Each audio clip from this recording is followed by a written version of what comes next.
Jessica was sitting cross-legged on the couch by the living room window. The window looked out onto a small garden in front of the house, where the trees rustled softly in a light wind. Michael had already left for work a few hours ago. As always, she stayed at home with the children, cooked, cleaned, pretended that everything was fine with her.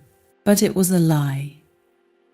Lying to yourself and to others. She had been married to Michael for 6 years. They met in college when Michael was just starting to make his way in business and Jessica was doing art. Back then, everything seemed so promising. They were young, ambitious, and madly in love with each other. However, as the years passed, everything changed. Michael got stuck in work, developing his career, and Jessica gradually moved away from her creative plans, taking on the role of a housewife.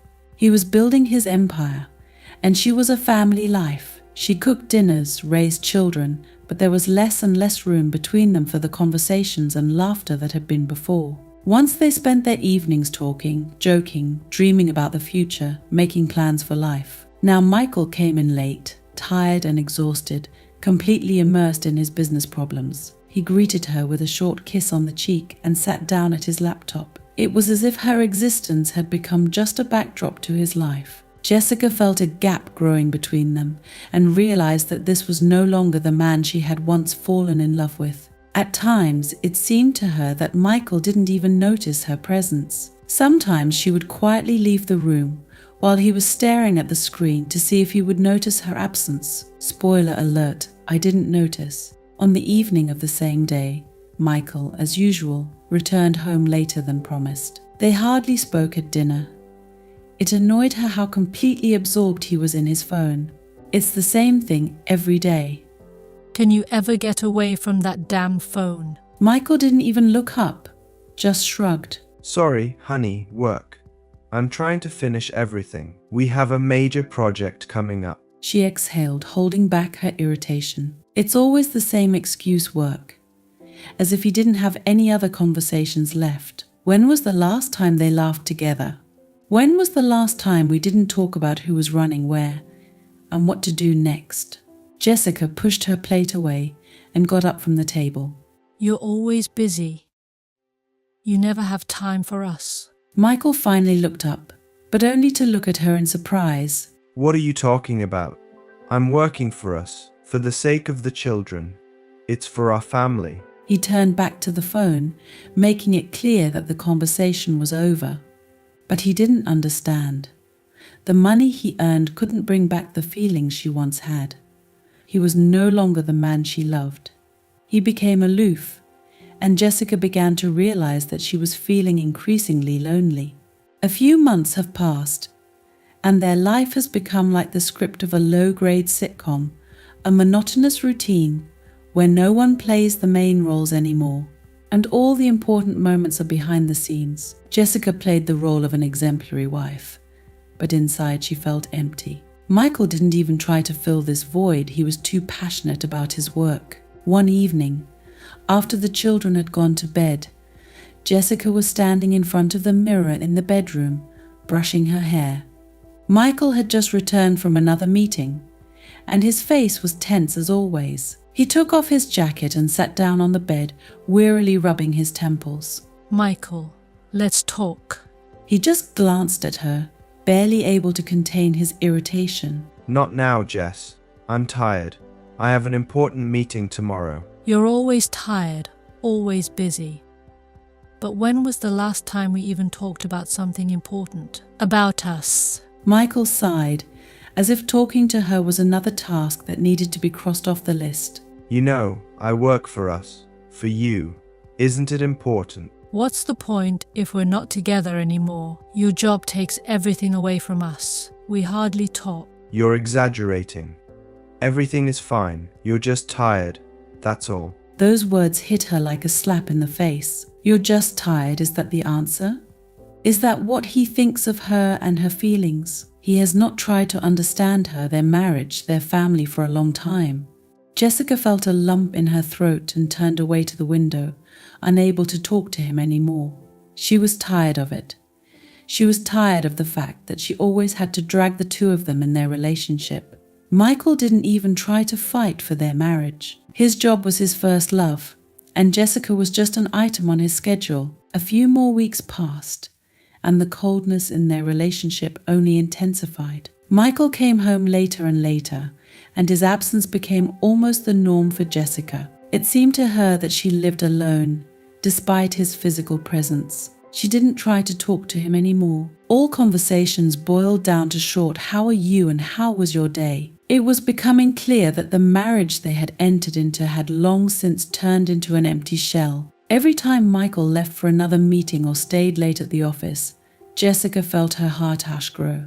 She was a woman who had no one to open her heart to.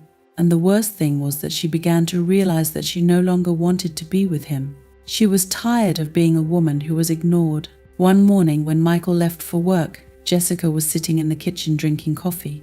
At that moment, she got a call from James, her cousin, who suddenly decided to visit the city. He was the one who always understood her, even though they rarely saw each other. They had been close since childhood, sharing secrets and dreams. James knew her much better than Michael did. James, hi Jess. I'll be in town next week. I'd like to see you if you have time.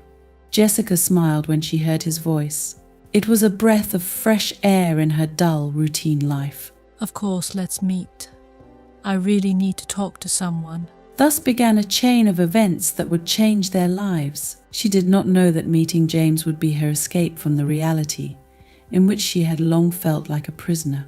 It's been a few days since that phone call. Jessica was almost restless, looking forward to meeting James. He was the only person who always understood her, even as a child. She and James have always been close, despite the fact that they rarely saw each other because of his constant trips and business. He was the soul of the company, cheerful, easygoing, always knew how to cheer her up when everything seemed gloomy and meaningless. Today was the day. Jessica was sitting at the bar in a cafe that was located on the other side of the city and looked at her watch. A little excitement cast a shadow over her heart. A lot has changed over the years. She was married, she had children, but now she wanted to escape at least for a couple of hours. Michael was late at work again, and the kids were with the babysitter. Jessica felt strangely free that day, as if time had rolled back and she was once again the young, free girl she had been before marriage. The cafe was filled with the hum of conversation. Music was playing softly, but all these sounds seemed to disappear for her when she saw James coming through Disboom. He was a little older, a little more tanned, with short curly hair that was now slightly touched with grey, but he still looked confident as always. A smile instantly lit up his face when he noticed her. Hey, Jess. She got up from her seat and rushed to him, hugging him tightly. The scent of his cologne was the same as always, reminding her of the distant days when they spent summers together, fooling around and laughing without worries. He hugged her back, warmly, almost tenderly. James, you haven't changed at all. Well, maybe I got a little older, but that doesn't count, does it? They both laughed, and the tension she had felt before quickly dissolved. They sat down at a table, ordered coffee, and started talking as if those years of separation had never happened. I'm so glad to see you. You haven't been in town for so long. What have you been doing all this time? Oh, you know me. Work, travel, work again. But I decided to take a break. I needed a little break from all this chaos. And how are you? How are you doing? The question hit her nerves. She knew he was asking sincerely, but she didn't even know how to answer honestly. Her marriage to Michael was in decline. But how could she explain this to a man who was almost a brother to her? How can I say? Everything seems to be fine. Michael and I have been married for 6 years. We have 2 children. But to be honest, sometimes it feels like I've lost myself. James looked at her with interest. His eyes immediately darkened with understanding. You don't look happy, Jess. Is something wrong? She turned away so as not to show her emotions. She sighed, trying to hide the bitterness growing inside her. You know, Michael is constantly busy with work. He's always at the office or in meetings. We don't talk much. And when we talk, it's more like an exchange of responsibilities than real conversations. Sometimes it seems to me that we are no longer a couple. James frowned, listening intently to her. He didn't interrupt, didn't rush her, just gave her the opportunity to talk. This was exactly what she was missing. Jess, I can hardly imagine what it's like to be in a marriage that feels empty. But you've always been strong. You definitely don't deserve to be ignored. Her eyes filled with tears, but she immediately wiped them away, trying not to show her weakness. Sometimes I think it's my fault. I stopped being the woman he loved. Maybe I'm not who he wants to be with anymore. James shook his head and covered her hand with his. You haven't stopped being yourself, Jess. You just got lost in that run. But that doesn't mean it's your fault. You deserve to be happy. These words penetrated deep into her heart. James always knew how to support her, always knew how to choose the right words. He didn't make empty promises to her. He didn't build illusions. But his presence in itself was what she needed right now. The conversation continued for several more hours. James talked about his adventures in different countries, shared funny stories, and Jessica laughed like she hadn't laughed in a long time. She felt alive, and she needed this lightness so much. When the cafe started to close, they decided to take a walk down the street. The night city was quiet, and Jessica found herself not wanting this evening to end. They walked side by side, sometimes touching shoulders, and a comfortable silence hung between them. Suddenly James stopped and turned to her.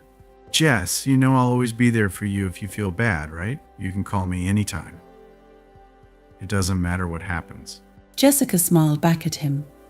It wasn't just words of support, it was something more. She could feel it in his gaze, in the way his eyes lingered on her face a little longer than would be normal between cousins. Thank you, James. You always knew how to cheer me up. He took a step closer, but did nothing more. It was like a silent promise.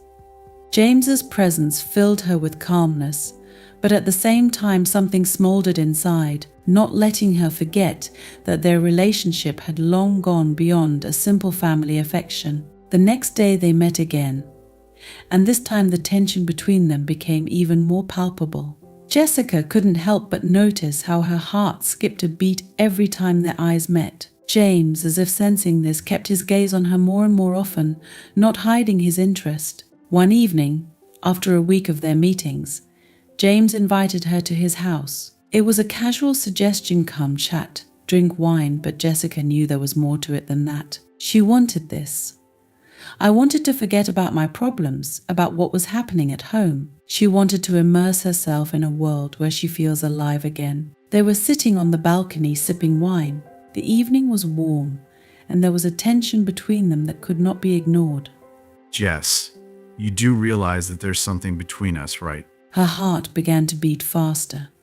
She knew it, felt it from the very beginning, but was afraid to admit it to herself. I know, but this is wrong, James. He came closer, his hand slid over her shoulder, and she didn't pull away. On the contrary, her heart fluttered at the touch. What makes you happy can't be wrong. These words were the last straw. Jessica succumbed to what had been brewing between them all this time. Their lips met in a kiss full of passion and suppressed emotions. Everything she had been holding in for so long finally broke out. It's been a few weeks since that night when everything changed. Jessica tried to behave as usual, even though she was torn apart inside. Michael was still completely immersed in his work, and his constant absences gave Jessica the opportunity to continue her dangerous relationship with James. Each encounter with him made her more and more dependent on this forbidden pleasure, although she was well aware of what she was doing. But the feelings she felt around him were too strong to fight them.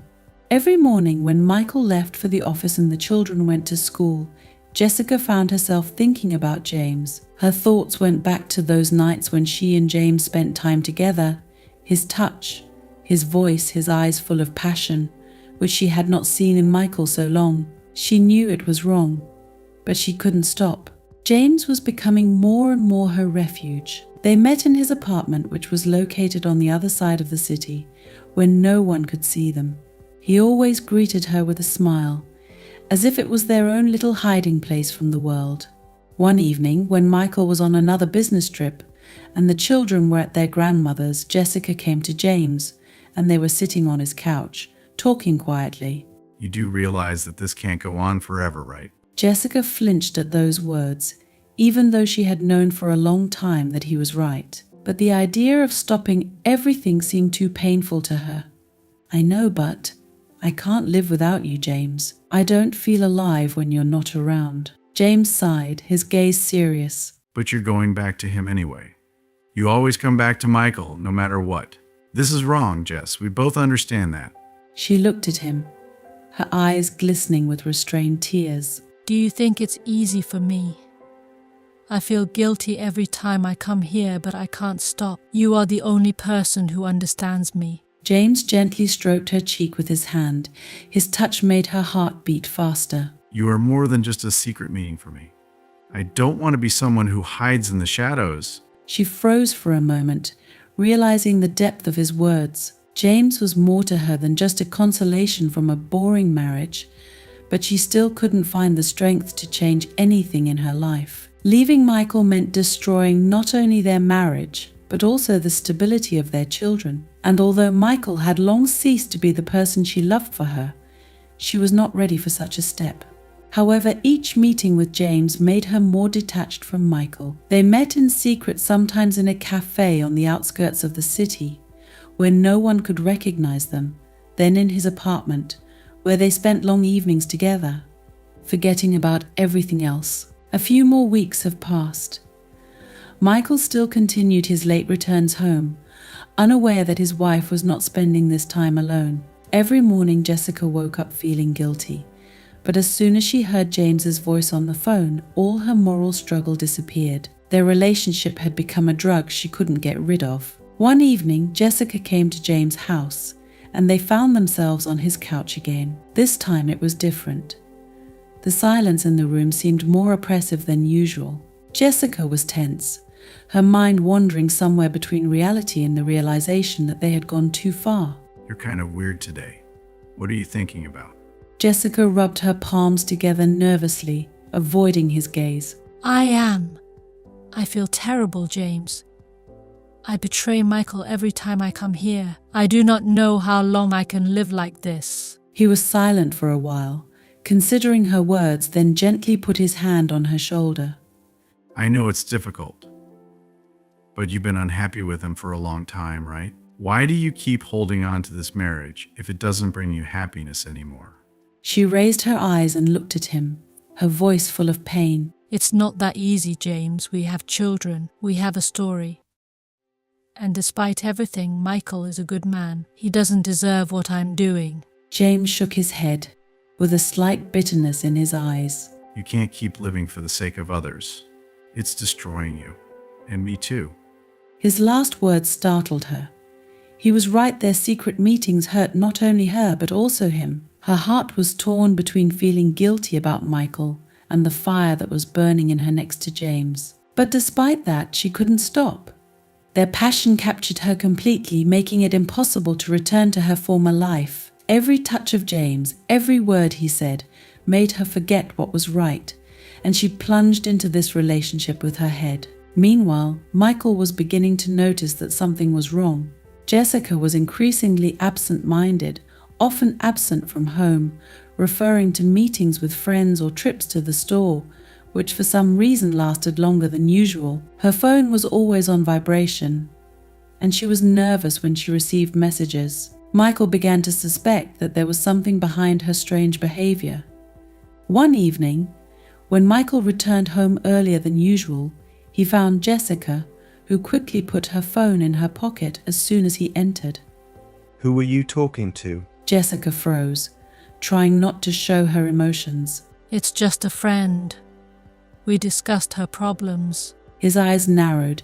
He stared at her intently, trying to catch the lie. Then why do you look like you're hiding something? She felt her heart begin to pound harder.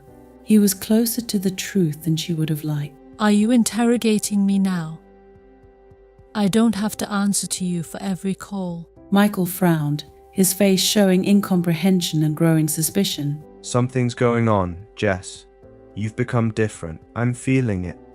If there's anything I need to know about, tell me. Jessica turned away to avoid his gaze. She knew that her betrayal would soon come out, but she couldn't find the strength to admit it. The fear of losing everything, his family, his home, was too great. You were just making something up for yourself. It's all right. But Michael wasn't a fool.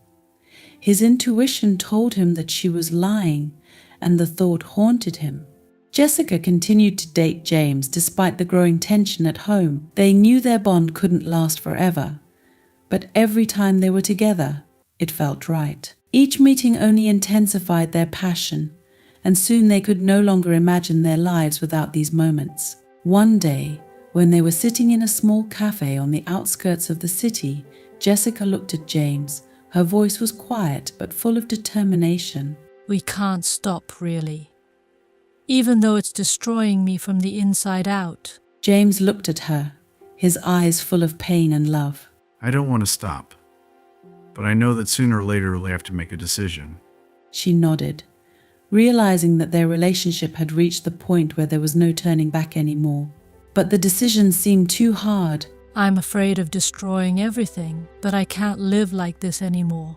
They both knew that the end of their story was inevitable, but they weren't ready to accept it yet. The passion that burned between them was stronger than their guilt and fear of the consequences. It's been a few months since Jessica started dating James, and Michael couldn't help but notice that his wife had changed a lot. He had always been a man immersed in work, but over the past few weeks he had begun to feel that something was wrong between them. The aloofness which he had initially attributed to his own preoccupation now seemed to him a symptom of something more. At first he tried to convince himself that he was just winding himself up because of the stress at work, but Jessica's behavior was getting stranger and stranger.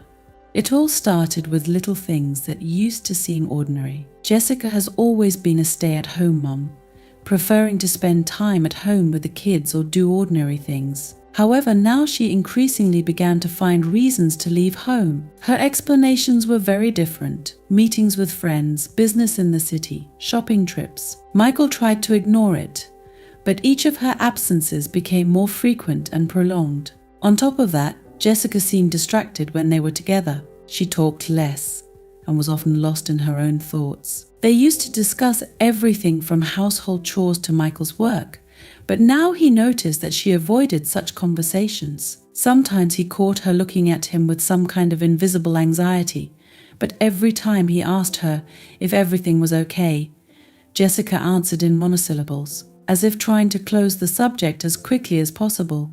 The strangest thing was that her phone was always next to her. Michael remembered how she used to be able to leave her phone in another room and not think about it for hours. Now, her smartphone has become an integral part of her daily life. She kept it with her all the time, put it in her pocket or put it next to her when she sat down at the table. Michael noticed that she started texting with someone often, and every time a message came, Jessica seemed to tense up before looking at the screen. She smiled at her phone more and more often, but never showed who she was talking to. This alarmed him, but he tried not to make a scene for fear of being accused of paranoia. Several weeks passed, and Michael's suspicions only intensified. One evening, when he returned home earlier than usual, he found Jessica in the kitchen. She was on the phone and stopped abruptly when she saw him at the door. Her face turned pale. She immediately ended the conversation and put down the phone. This moment completely undermined Michael's trust. He began to wonder if there was more to her strange behavior than just stress or boredom. Something was wrong. As time passed, an invisible wall grew between them. Jessica continued to behave distantly, and Michael increasingly found himself thinking that his wife was cheating on him. He tried to sort out his feelings, trying to find a logical explanation for her behavior, but his inner voice told him that it was about another man.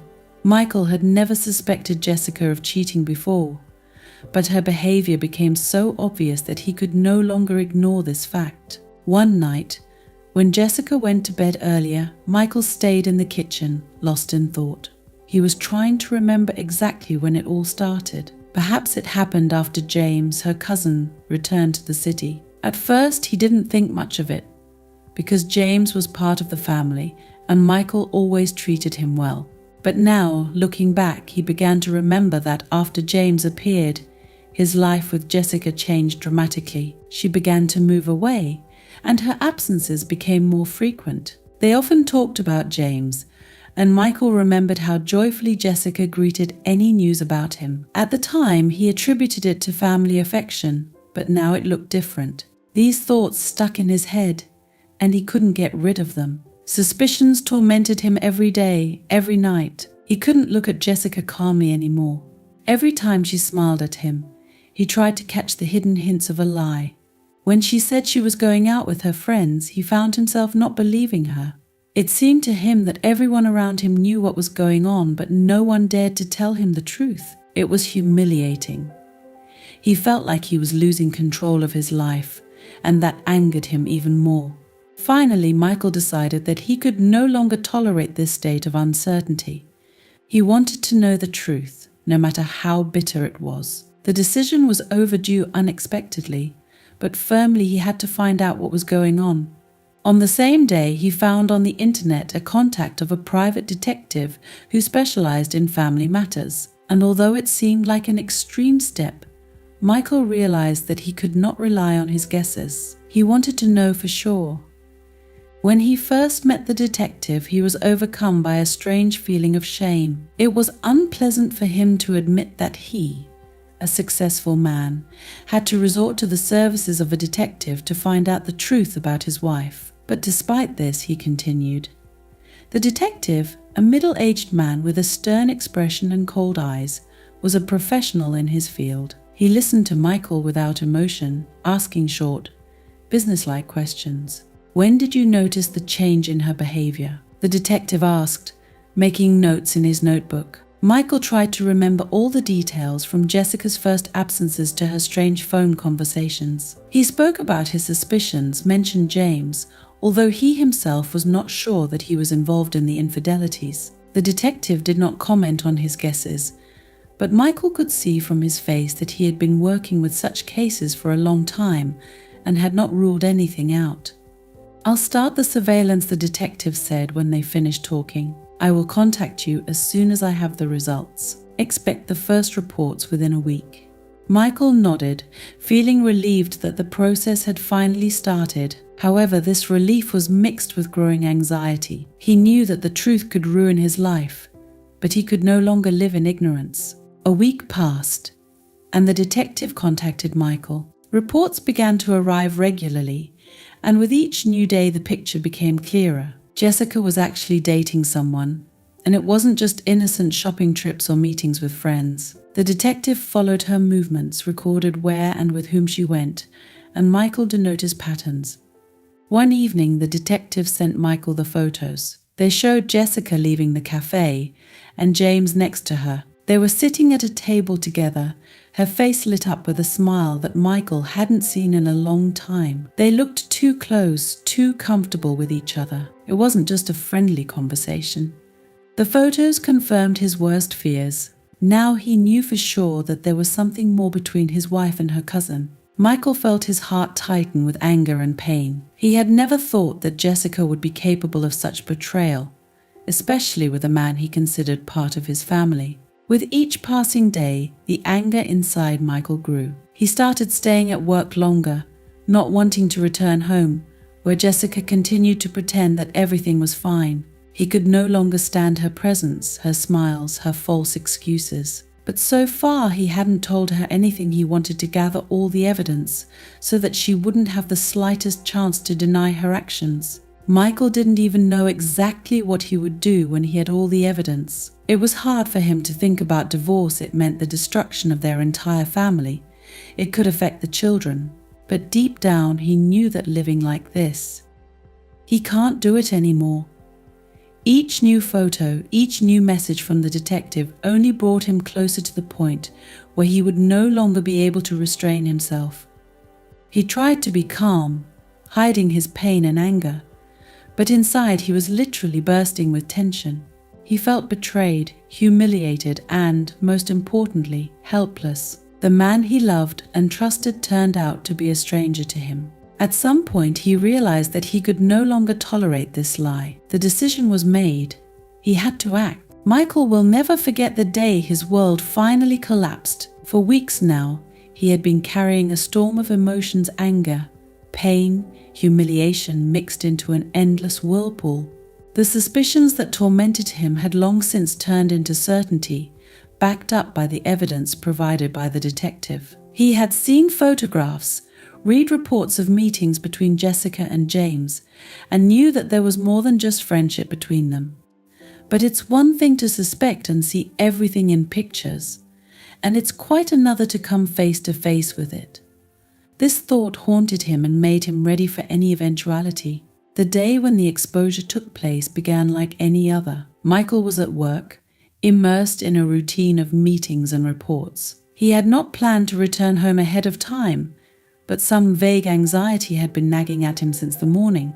It was as if his intuition told him that something important was going to happen today. This feeling intensified when, during lunch, he decided to check the messages on his phone and noticed a missed call from a detective. The message was short and concise: "She's with him." Michael froze in place, holding the phone in his hands. A lot of thoughts flashed through my head.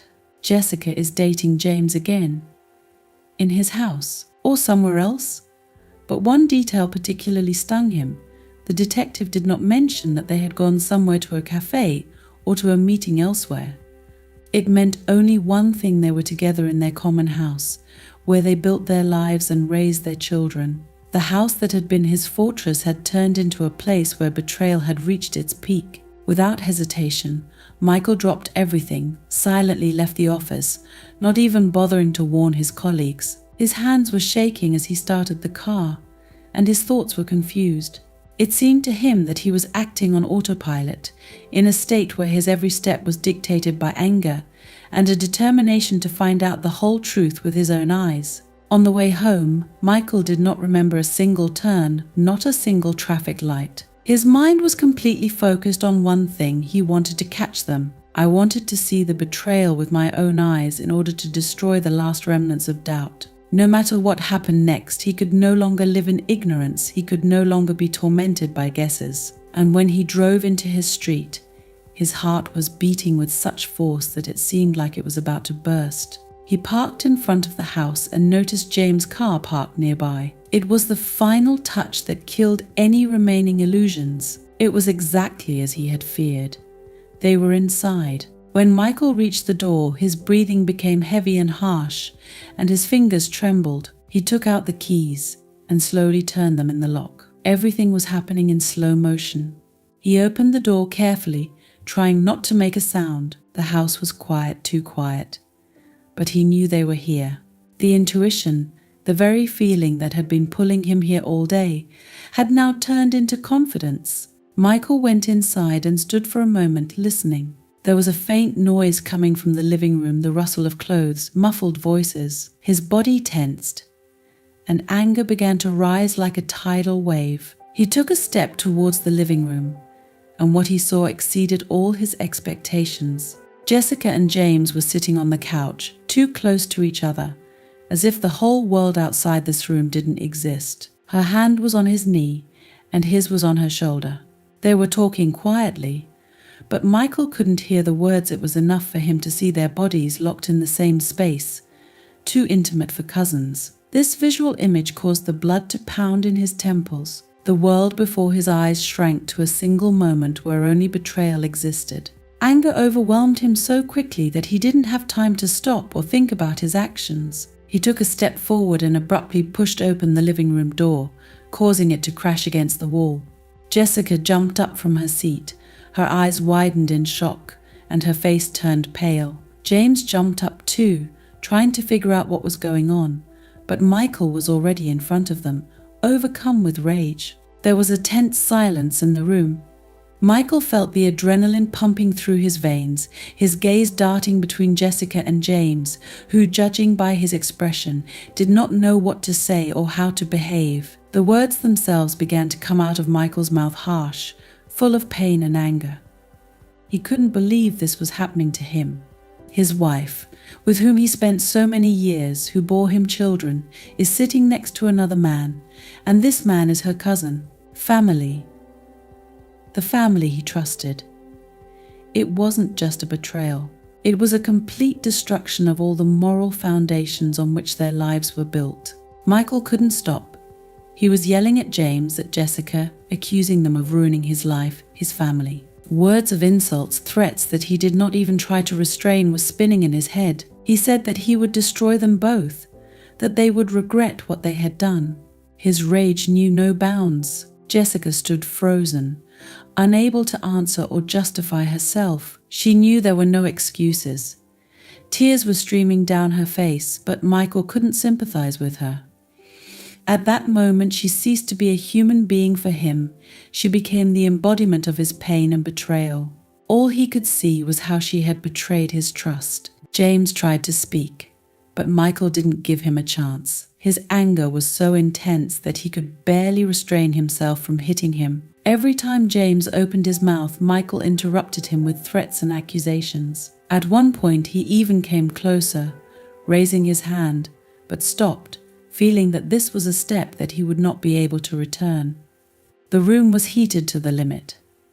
Both Jessica and James looked like they wanted to disappear but couldn't. They stood in front of Michael like criminals caught red-handed, unable to defend themselves from his anger. Every moment was filled with tension, and neither of them knew how it would end. Michael felt the rage grow into something deeper, into a pain that tore at his heart. He was screaming, but behind his words was the broken soul of a man who had lost everything. His marriage, his family, his faith in his loved ones, it all seemed like an illusion now. And as much as he wanted it to be just a nightmare, he knew that this was reality, and that this reality could no longer be avoided.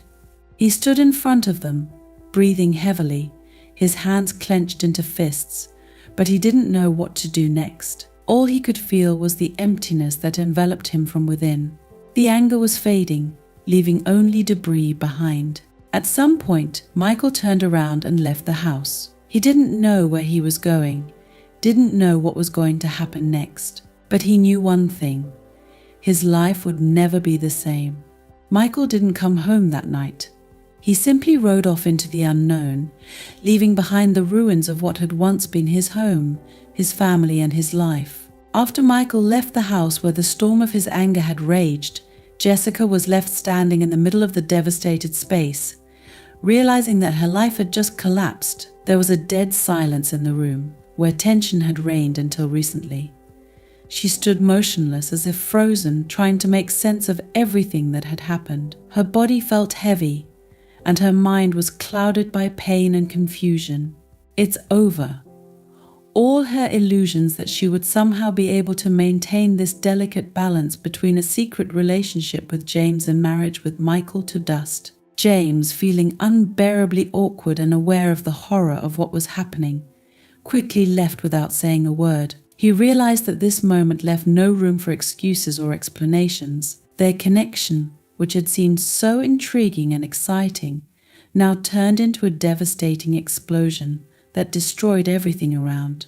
He knew he couldn't stay by Jessica's side, at least not now when she had to face the consequences. When the door closed behind him, Jessica finally let the tears flow freely down her cheeks. She collapsed onto the couch where she had been sitting with James just a few minutes ago, and felt the cold reality cover her head.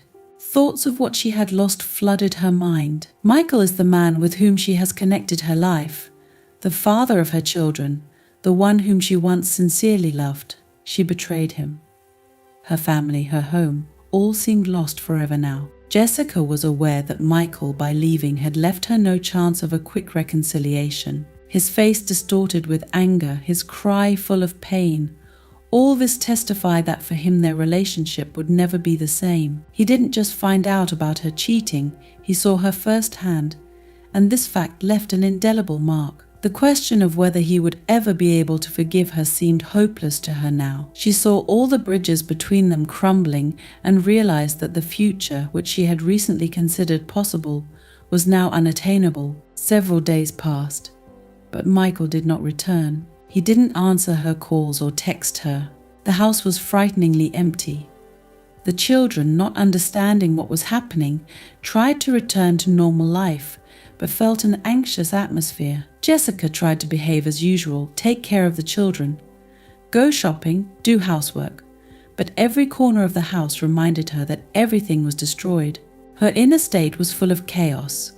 She felt guilty in front of Michael, in front of the children, in front of herself. She understood that ever since she allowed herself to get involved in a relationship with James, she was destroying her life step by step.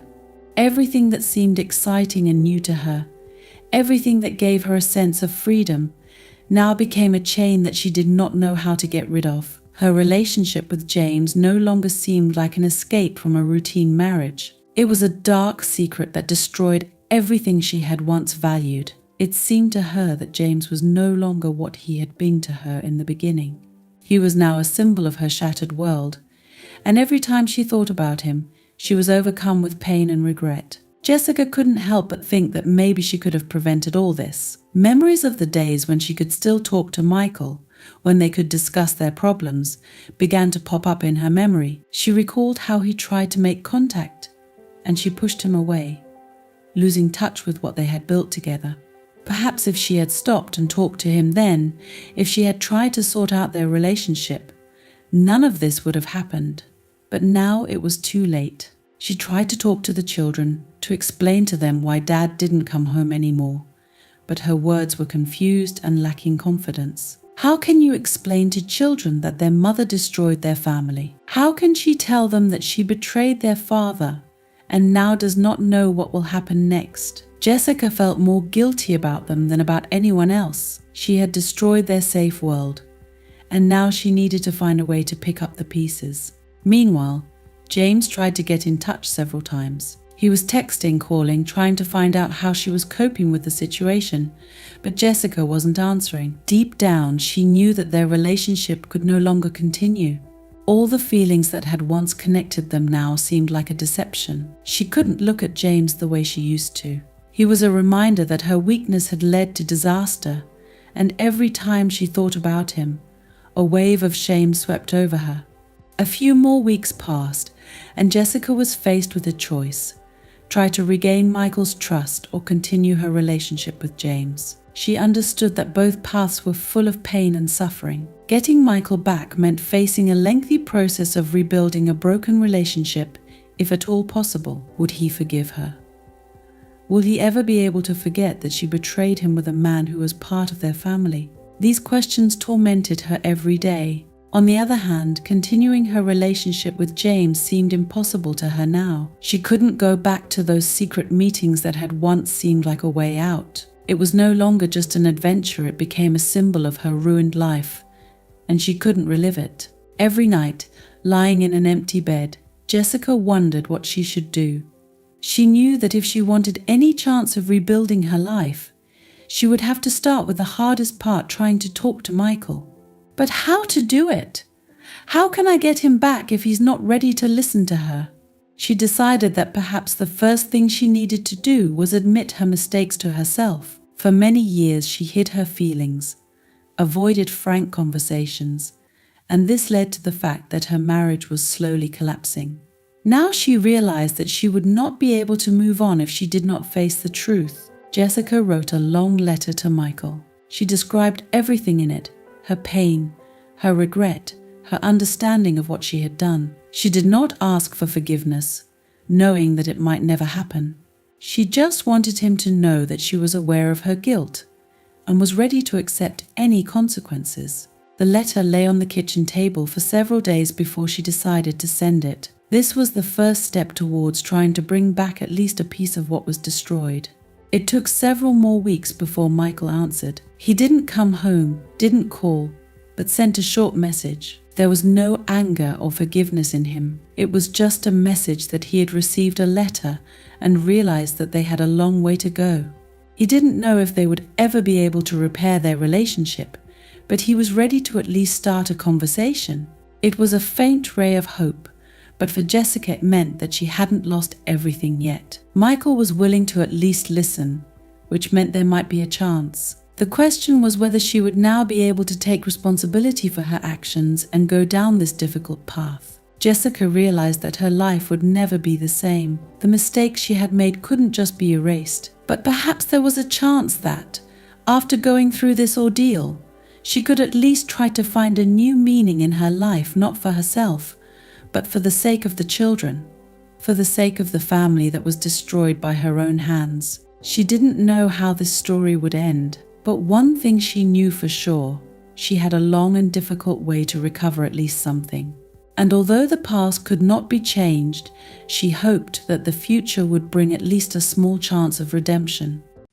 It's been a few weeks since Michael caught Jessica and James. The anger that burned him at that moment was eventually replaced by something colder and sharper: disappointment and devastation. That day remained in his mind like a frozen picture: Jessica in his arms, and there was no trace of regret on her face. He remembered every second of that horror, as if he was replaying it over and over in his head, like a movie that couldn't be rewound. Michael has not spoken to Jessica since that moment. He left, slamming the door, and settled into a friend's apartment, promising himself that it was temporary. But the temporary condition began to drag on. He tried to work, tried to distract himself, but nothing helped. All he had in his head was a picture of betrayal and the question why. Every night he tossed and turned in a bed that had never been so empty. He stared at the ceiling and thought about how they had come to this. How did it happen that the woman he loved, whom he chose, preferred him? James? But thoughts of revenge and anger were gradually replaced by others. They had children. Their laughter, their weekends together, the small everyday moments that now seemed so far away, but so important. He loved them, and it was undeniable. But everything else was bursting at the seams. On one of those sleepless nights, Michael realized that he had to make a decision. It can't go on forever. You can't delay the inevitable. He picked up the phone and dialed the number of a lawyer recommended to him by a colleague. It was unpleasant for him that it had come to this, but he saw no other way out. Michael met with a lawyer in a small office in the city centre. He turned out to be a businessman who did not waste time on unnecessary conversations. Everything was clear and to the point. So, Michael, are you sure you want a divorce? Yes, he replied shortly, although his inner voice was not so confident. The lawyer continued to explain the legal subtleties, which did not bother Michael much. He looked out the window, seeing the city in front of him, but in his mind he was at home with the children. Their faces floated before his eyes. Will he be able to see them again without them noticing how his life is broken? He remembered how his youngest daughter had asked him last week, Dad, why don't you come home anymore? Don't you love us anymore? This question pierced his heart, and he did not know how to answer. Then he just smiled and said that he had a lot of work to do. But at that moment he knew he was lying. He couldn't tell them the truth, couldn't tell them what had happened between him and their mother. They are too small to understand it. They are not to blame for anything. When the conversation with the lawyer ended, Michael felt as if he had taken a step into the abyss. Divorce. The word sounded too loud in his head, as if it were ringing an alarm bell in his ears. He couldn't believe this was happening to him. After leaving the office, Michael decided to go home to talk to Jessica. It was necessary to put everything in its place, once and for all. Although his heart sank at the thought of seeing her again, he knew it was necessary. When he pulled up to the house, his hands were shaking. Michael took a deep breath and got out of the car. He walked slowly to the door and knocked, although he could have used his key. But he knocked. He didn't feel like the owner of this house anymore. Jessica opened the door. Her face was pale, and her eyes were red, as if she had been crying. Michael noticed it right away, but didn't say anything. They stood for a few moments, just looking at each other. Then she stepped back to let him in. Do you want to talk? Her voice was weak, almost a whisper. Michael nodded. They went into the living room, where they used to spend so much time together, laughing, hugging, making plans for the future. Now this place seemed strange to him. They sat down on the sofa and sat in silence for a few minutes, as if no one wanted to start a conversation. Finally, Michael spoke first. I filed for divorce. These words sounded like a sentence. Jessica flinched, and her face contorted with pain. Michael, wait, take your time. We can fix this. I made a mistake, but I love you. You know I love you. We can go to therapy, we can talk about it. But don't do it now, please. Her voice was trembling, and she was looking at him with such pleading, as if this was her last chance. Michael looked at her for a long time and carefully. He saw before him the woman he had lived with for many years, the mother of his children. But he also saw a betrayal that he couldn't forget. Jessica, I can't take it anymore. Everything is destroyed. I've been trying to figure out why you did that. But how can I trust you again? How can I go back home and pretend that everything is fine? Jessica began to cry. She covered her face with her hands, trying to hold back her sobs, but tears still flowed down her cheeks. Michael, I was confused. I felt lonely. You were at work all the time, and so was I.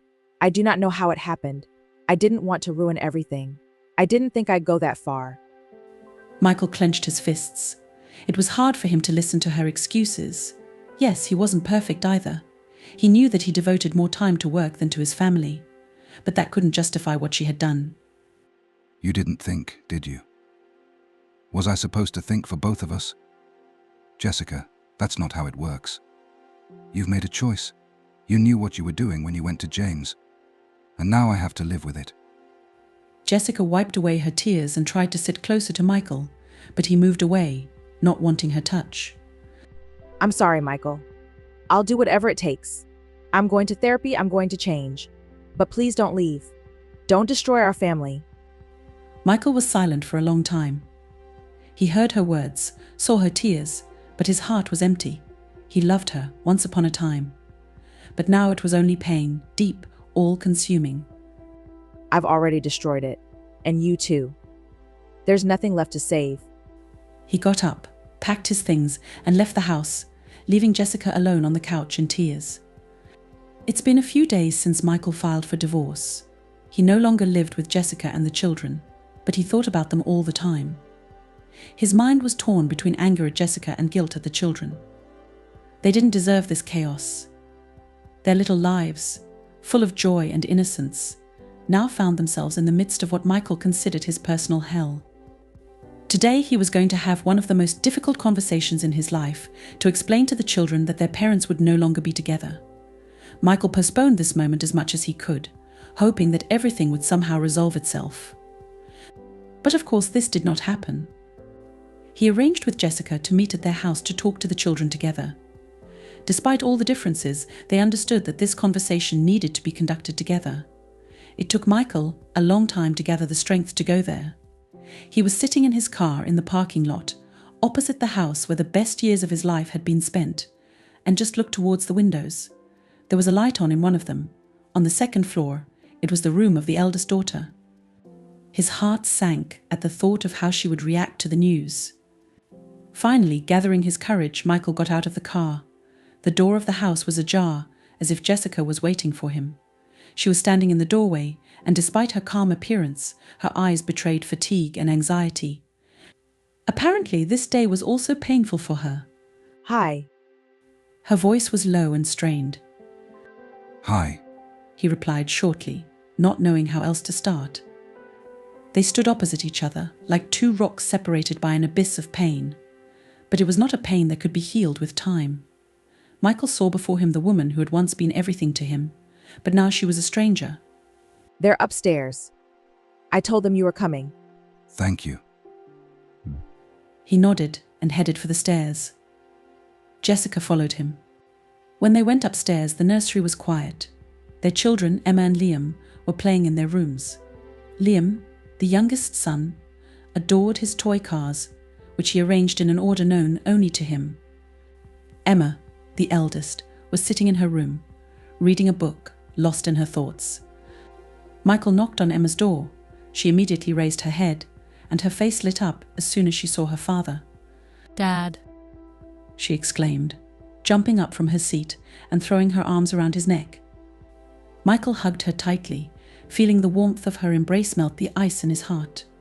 He knew that this warmth would soon be replaced by cold as soon as they started talking. Emma, darling, let's go downstairs. Mom and I need to talk to you. Emma frowned, catching something disturbing in his voice, but she nodded obediently and left the room.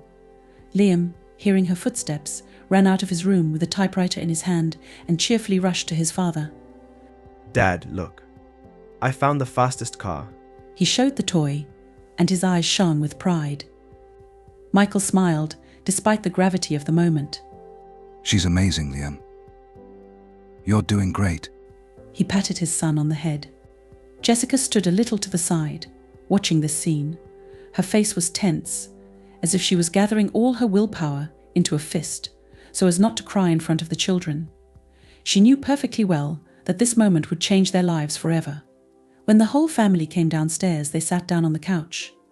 Michael and Jessica sat across from the children, feeling like they were in front of an important court, where the decision had long been made, but it still needed to be announced. Emma, Liam. Mom and I need to talk to you about something important, he began, trying to remain calm, although his voice was trembling. Emma frowned and pursed her lips. She was a smart girl and immediately realized that something was wrong. Liam, on the other hand, continued to roll his car on the carpet, ignoring the serious faces of his parents. You've probably noticed that I haven't been living at home lately. I have a lot of work to do. He hesitated, not knowing how to choose the best words. It's not just about work, Michael. She interrupted him gently but decisively. Michael sighed, realizing that she was right. He tried to soften the blow, but in such a situation there was no way to do it. Yes, Mom and I have decided what we need. To live separately for a while. He finally managed. Emma looked at her mother and then back at her father. There was bewilderment and fear in her eyes. She felt that there was more to these words, but she couldn't figure out what it was. Why? Why don't you want to live together anymore? Her voice was trembling, and Michael saw tears begin to rise in her eyes. Emma, honey, this is a very difficult situation. Dad and I still love you and Liam, and that will never change. But sometimes adults realize that they need to live separately in order to be happy. Emma froze. Her face turned pale, and she bit her lip, trying not to burst into tears right in front of her parents. Liam, hearing the tension in his parents' voices, finally looked up from his typewriter and looked at them intently. Dad? Aren't you coming home? His voice was full of genuine bewilderment, as if he just couldn't believe what he was hearing. Michael felt his heart constrict with pain. This was the moment he had been delaying for so long. He didn't know how to explain to his little son that their family would never be the same again. Liam, I'll be coming. We'll see each other, and I'll always be there if you need anything. But right now I need to. To live in another place, his voice faltered, and he felt tears coming to his eyes. Liam frowned, his small hands gripping the typewriter so tightly that it looked like he was ready to break it. But why? Why can't you stay here? He looked at his mother, trying to find an answer in her eyes, but saw only sadness. Liam, Dad's not leaving you. He and I made this decision because it would be better for everyone. Jessica tried to speak calmly, but her voice was trembling too. Emma couldn't stand it and burst into tears, holding her head in her hands. Her shoulders were shaking, and she clung to her father as if she was looking for comfort in him. I don't want you to leave, Dad. Why are you leaving us? Have we done something wrong? Her voice was full of despair. Michael hugged her, trying to hold back his own tears. Emma, you and Liam are the best kids in the world. You are not to blame for anything, and I will never leave you. My mom and I adjust. We need time, but we're still one family. Do you understand? He said, although he could hardly believe his words. Emma did not answer, continuing to cry on his shoulder. Liam, watching his sister sob, went up to Jessica and clung to her legs, as if seeking protection from something he did not understand. Mom, doesn't Dad love us anymore? His voice was full of pain and fear. No, Liam. Dad loves you very much. We both love you. It's just that sometimes it's hard for adults to be together. But this does not mean that something will change in our feelings for you. She knelt down and hugged her son. This conversation lasted for several more minutes. The children could not understand the complexity of the situation, but they felt the pain that was tearing their parents apart. Michael and Jessica did their best to calm them down, but the deep wounds inflicted that day will stay with them for a long time. When Michael left home, he felt absolutely devastated. He knew it was necessary, but it didn't make the pain any less real. Since Michael had left home, Jessica had felt lost and lonely. Every morning she woke up in an empty bed, looking at the side where Michael used to sleep. But now there was only a cold blanket. She lay and stared at the ceiling, trying to realize how everything had changed. In the silence of the house, which had once been filled with children's laughter and the noise of everyday life, she felt the emptiness growing inside her. Silence became her constant companion, reminding her of what she had done. She felt guilty and knew that she had destroyed what they had been building for years. Jessica tried to distract herself from these thoughts. She took care of the house, cooked, cleaned, went shopping, but it all seemed empty and meaningless. The children still demanded attention, and she tried her best not to show them her true feelings. But every time she looked at their faces, she felt her heart break. They were her world, but she destroyed that world with her act. James returned to town around the same time Michael left. Her cousin, who was more than just a relative to her. Since childhood, they had a special relationship. James was someone she could always trust, someone who understood her without words. He was several years older than her, and always played the role of an older brother, although their relationship was not so close. They had not seen each other for several years. James traveled a lot, worked in other cities and countries. But now he's back, and it's changed everything. James was the one who could always find the right words to support her. When he first came to see her after returning, she didn't know how to react. On the one hand, she was glad to see him, but on the other hand, there was an internal struggle in her soul. She felt guilty about Michael, even though he had already left. Deep down, Jessica knew that her feelings for James had never been purely brotherly. These childhood memories, the moments when they were too close to each other, were long forgotten, but with his return, all these feelings surfaced. When they met, it was as if an invisible spark passed between them. James was still the same as she remembered him, confident, a little cynical, but always kind to her. He was someone who wasn't afraid to tell the truth, even if the truth was bitter. And of course, he immediately felt that something was wrong. Jessica tried to keep her distance, tried to be the same person she was before, but her inner world was in chaos. Every time James came, she felt her heart begin to beat faster. They talked about the past, recalled their childhood, laughed at old jokes, but there was always something more in these conversations, something she couldn't control. One evening, when the children were already asleep, they were sitting in her living room. The wine they drank seemed to dissolve the remaining barriers. Conversations about the past flowed into conversations about the present, and Jessica finally opened up to James. She told him about how her marriage to Michael had collapsed, about how she felt lonely and lost. James listened attentively without interrupting her. There was no condemnation in his eyes, only understanding. He knew her too well to judge her. After that conversation, something changed. The next time James came to her, there was no longer the lightness between them that had been there before. They both felt that they were attracted to each other, but neither wanted to make the first move. But it was inevitable. Jessica knew she was breaking every possible rule. She had already been guilty to Michael for destroying their family, and now, by getting involved in a relationship with James, she was making things even worse. But she couldn't stop. There was no one in her life who could understand her the way James did. He was her refuge in this chaos, and even though her heart was torn apart, James was the one who glued those pieces together. Each of their meetings became more intense. At first it was just friendly gatherings, but each time it got deeper. They began to meet more often, sometimes in a cafe, sometimes on a walk. These meetings became a salvation for Jessica from loneliness, from thoughts that she had destroyed her family. At some point, she stopped thinking that it was wrong. She knew she was attracted to James, and every day that feeling grew stronger. And then one day, when they were sitting in the kitchen at her house, something happened that she was so afraid of, but at the same time longed for. Their gazes crossed, and at that moment they realized that they could no longer resist. James cautiously reached out to her, and she didn't pull away. Their fingers touched, and that touch was like a spark that set everything on fire. She knew that this moment would change everything. But at that moment, Jessica was no longer thinking about the consequences. When their lips touched, the whole world around them disappeared. There was only James, just this moment. Jessica felt her heart pounding in her chest, as all the emotions she had been holding back for so long finally burst out. She knew it was wrong. that it was a betrayal not only of Michael, but of all the values they had built with him. But it didn't matter. At that moment she lived only by feelings, and so their secret relationship began. Each of their meetings was now coloured not only by friendship, but also by something more. James became for Jessica the one who filled the void that had formed in her soul after Michael's departure. They couldn't meet often, but every time they met was a salvation for her. She was looking forward to these moments, knowing that at least for a while she could forget about how her life was ruined.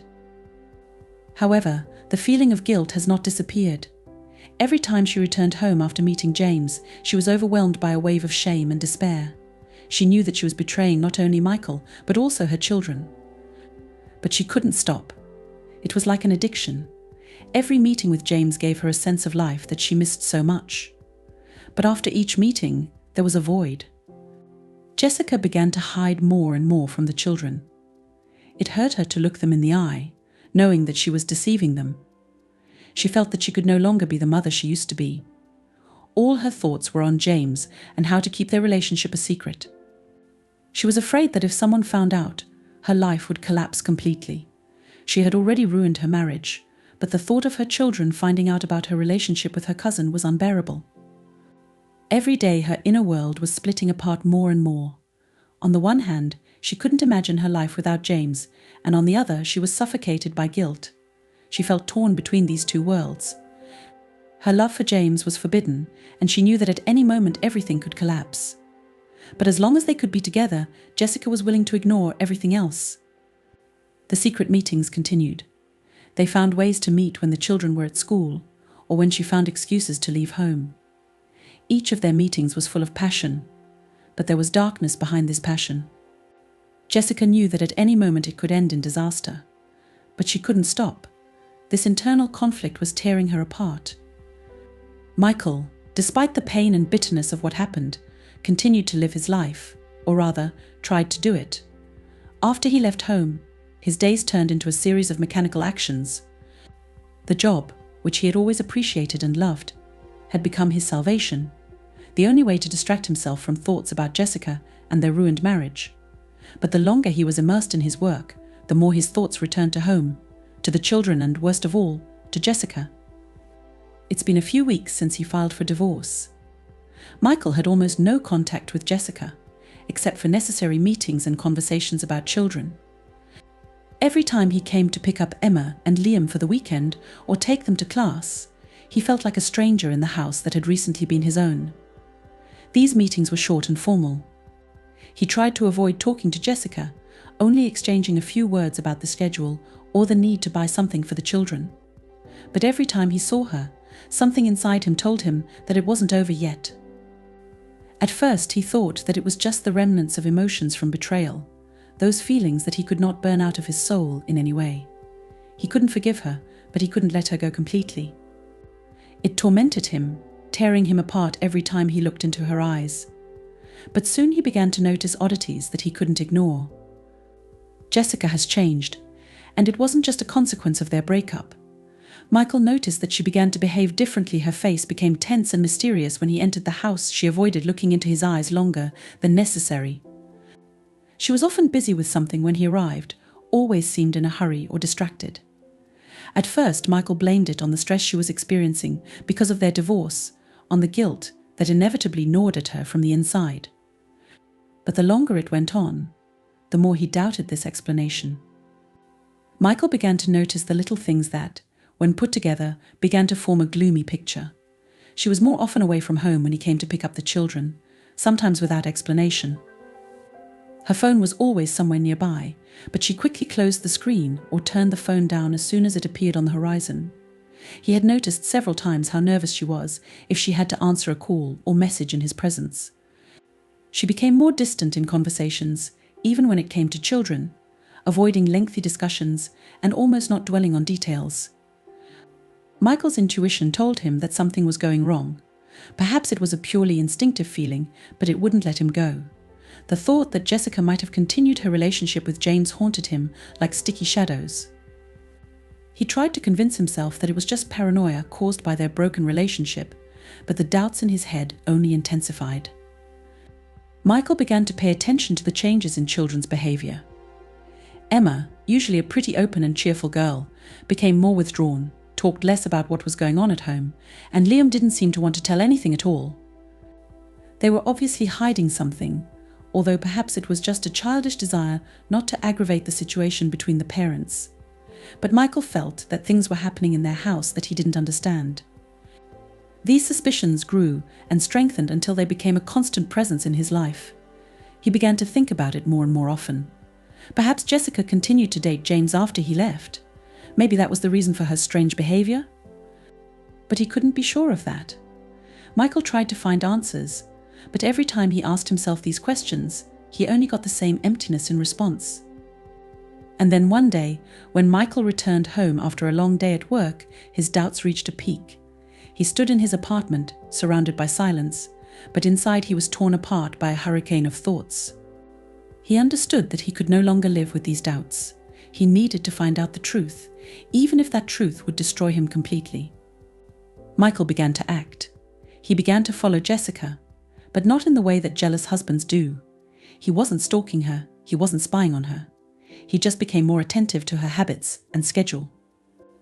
He noticed when she left the house how much time she spent outside and what she said about her plans. He needed to understand how different her behavior was from what she was claiming. Michael also tried to talk to Emma and Liam, but they were too young to understand what was going on between their parents. The children did not want to get involved in the conflict. They most likely did not even realize what was happening on a deep level. Emma sometimes said something in passing, but she never mentioned James or anyone else. Liam was still too young to be a source of information, and Michael didn't want to go into such detail so as not to harm the children. One day, when he came to pick up the children, Jessica left, leaving them to be babysat. Michael picked up the phone and thought about it, checking messages from work. But when he heard Jessica's phone ring, he was overcome by a wave of bewilderment. Why not answer if she's not busy? This call was strange, and although it could have been a coincidence, Michael suddenly felt the need to find out what was going on behind the scenes of her life. That evening, when he returned home with the children, he decided that he could not wait any longer. He contacted a detective agency that he had heard about from a work colleague. It was not easy to make the decision to hire a private investigator, because it was an extreme step. But Michael could no longer live in suspense. He didn't want to base his suspicions on empty guesses. He needed the truth, no matter how cruel it was. The detective was an experienced professional, and his calm voice inspired Michael with some confidence. He explained that they could discreetly keep an eye on Jessica, finding out who she was dating and where she was going. Michael hesitated for a long time before signing the contract, feeling his hands tremble treacherously. He understood that this step was no longer probing the ground, but a real determination to get answers. Several days passed, and all this time Michael was restless. He continued to work, but with every hour he spent in the office or in meetings, his thoughts kept returning to Jessica and what she might be hiding. Every time his phone vibrated, he flinched, thinking it was a message from a detective.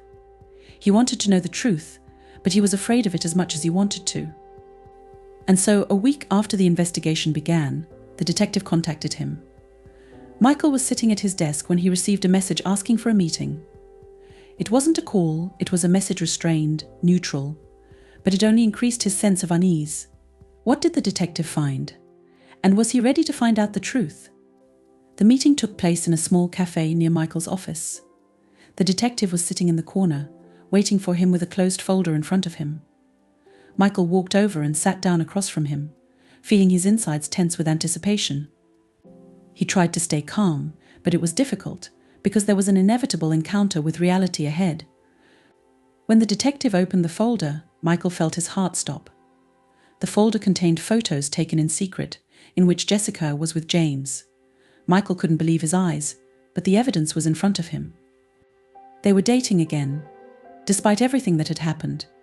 They spent time together, and there was no doubt that everything went on between them the same way. These photos were proof of what Michael had been afraid of for so long. They were like a knife in his heart, burning out the last remnants of hope that there might be something else between him and Jessica that could be repaired. Now he knew the truth, and it was worse than he could have imagined. Michael was sitting at a table in a cafe, looking at the photos, feeling anger rising inside him. Jessica not only ruined their marriage, but also continued to build a relationship with James behind his back. It was a betrayal that he couldn't forgive. At that moment, Michael realized that it was all over now. There was no turning back. The detective asked if Michael wanted to continue the investigation or do something else, but Michael shook his head. He had had enough. Now he knew the truth, and that truth was bitter and devastating. Michael couldn't get rid of the feelings that overwhelmed him after meeting the detective. The photographs confirming his worst fears seemed like a reality he could no longer hide from.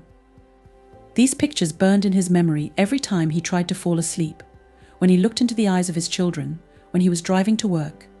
Jessica and James. They were still together despite everything that had happened. It wasn't just betrayal, it was a continuation of betrayal that didn't stop after Michael left. They didn't just make a mistake, they continued to live with that mistake, as if it were the norm. Michael's inner anger was gradually building. He tried to rationalize, tried to control himself for the sake of the children, but every day this task became more difficult. The accumulated pain, which he drove deep, gradually spilled out. He no longer had to guess, suspect, or doubt. Now he knew the truth, and the truth consumed him. Against the background of all this, his life continued. He came to pick up the children, as agreed with Jessica, sometimes staying with them for the weekend. Every time he came to her house, he tried to avoid long looks in her direction. He didn't want to let her know that he knew. It became a game of silence in which everyone pretended that everything was more or less stable, although there were real storms of emotions hiding under the surface. One day, when he was taking the children away for the weekend again, his patience finally ran out. He arrived an hour earlier than planned. He was sure that Jessica would be home alone at that time, and decided that he needed to talk to her, if only to see her reaction again, to try to understand how she was mired in this deception. But when Michael approached the house, he immediately noticed that something was wrong. There was a car in the yard that he hadn't seen before. His heart skipped a beat. It was James's car. Michael wasn't going to go inside. He wanted to turn around and drive away to avoid another scene, but something inside stopped him. Perhaps it was a desire to put an end to it, depriving oneself of all illusions. He decided to go into the house to verify everything with his own eyes. Michael walked slowly to the door and carefully opened it. It wasn't locked, and that only increased his suspicions, as if they hadn't expected him to show up. The silence in the house, so unfamiliar and oppressive, seemed to warn him that something destructive was ahead. He heard muffled voices coming from the other room, and his heart began to beat faster. Slowly, trying not to make any noise, Michael headed towards the living room. The voices grew louder, and now he saw what he had been trying to ignore for so long. Jessica and James were together. It wasn't just a chance meeting or an innocent conversation. They were sitting too close to each other, their bodies carrying a language of intimacy that spoke more than any words. Her hand was on his shoulder, and his fingers were lightly touching her arm. They were deep in conversation, oblivious to anything around them. Michael stood in the doorway, watching this scene, and his mind was plunged into anger in the blink of an eye. This was the moment when all his restraint, all his pain and hatred burst out. They didn't even notice him right away, they were so passionate about each other. For Michael, this was the final proof that their relationship was not an accident, was not a mistake. It was a continuation of the lies on which they had built their relationship. This moment was the culmination of his inner struggle. He couldn't stand by and watch his life crumble anymore. In an instant, all his restraint disappeared. He felt his hands clench into fists, as his heart began to pound in a rage that he could no longer control. Immediately after Michael crossed the threshold of the room, everything inside him exploded. He could no longer contain the anger that had been building up for weeks. Jessica and James looked up sharply when they heard his footsteps, and their faces froze in horror and surprise. Michael no longer saw the people he once loved in front of him. He saw only traitors. His eyes met Jessica's, and for a moment they just stood looking at each other, not knowing what to say. Her face was pale, her lips were trembling, as if she wanted to say something but couldn't find the words. There was fear mixed with guilt in her eyes, but most of all there was the realization that she was finally exposed. Michael felt his anger cover him completely.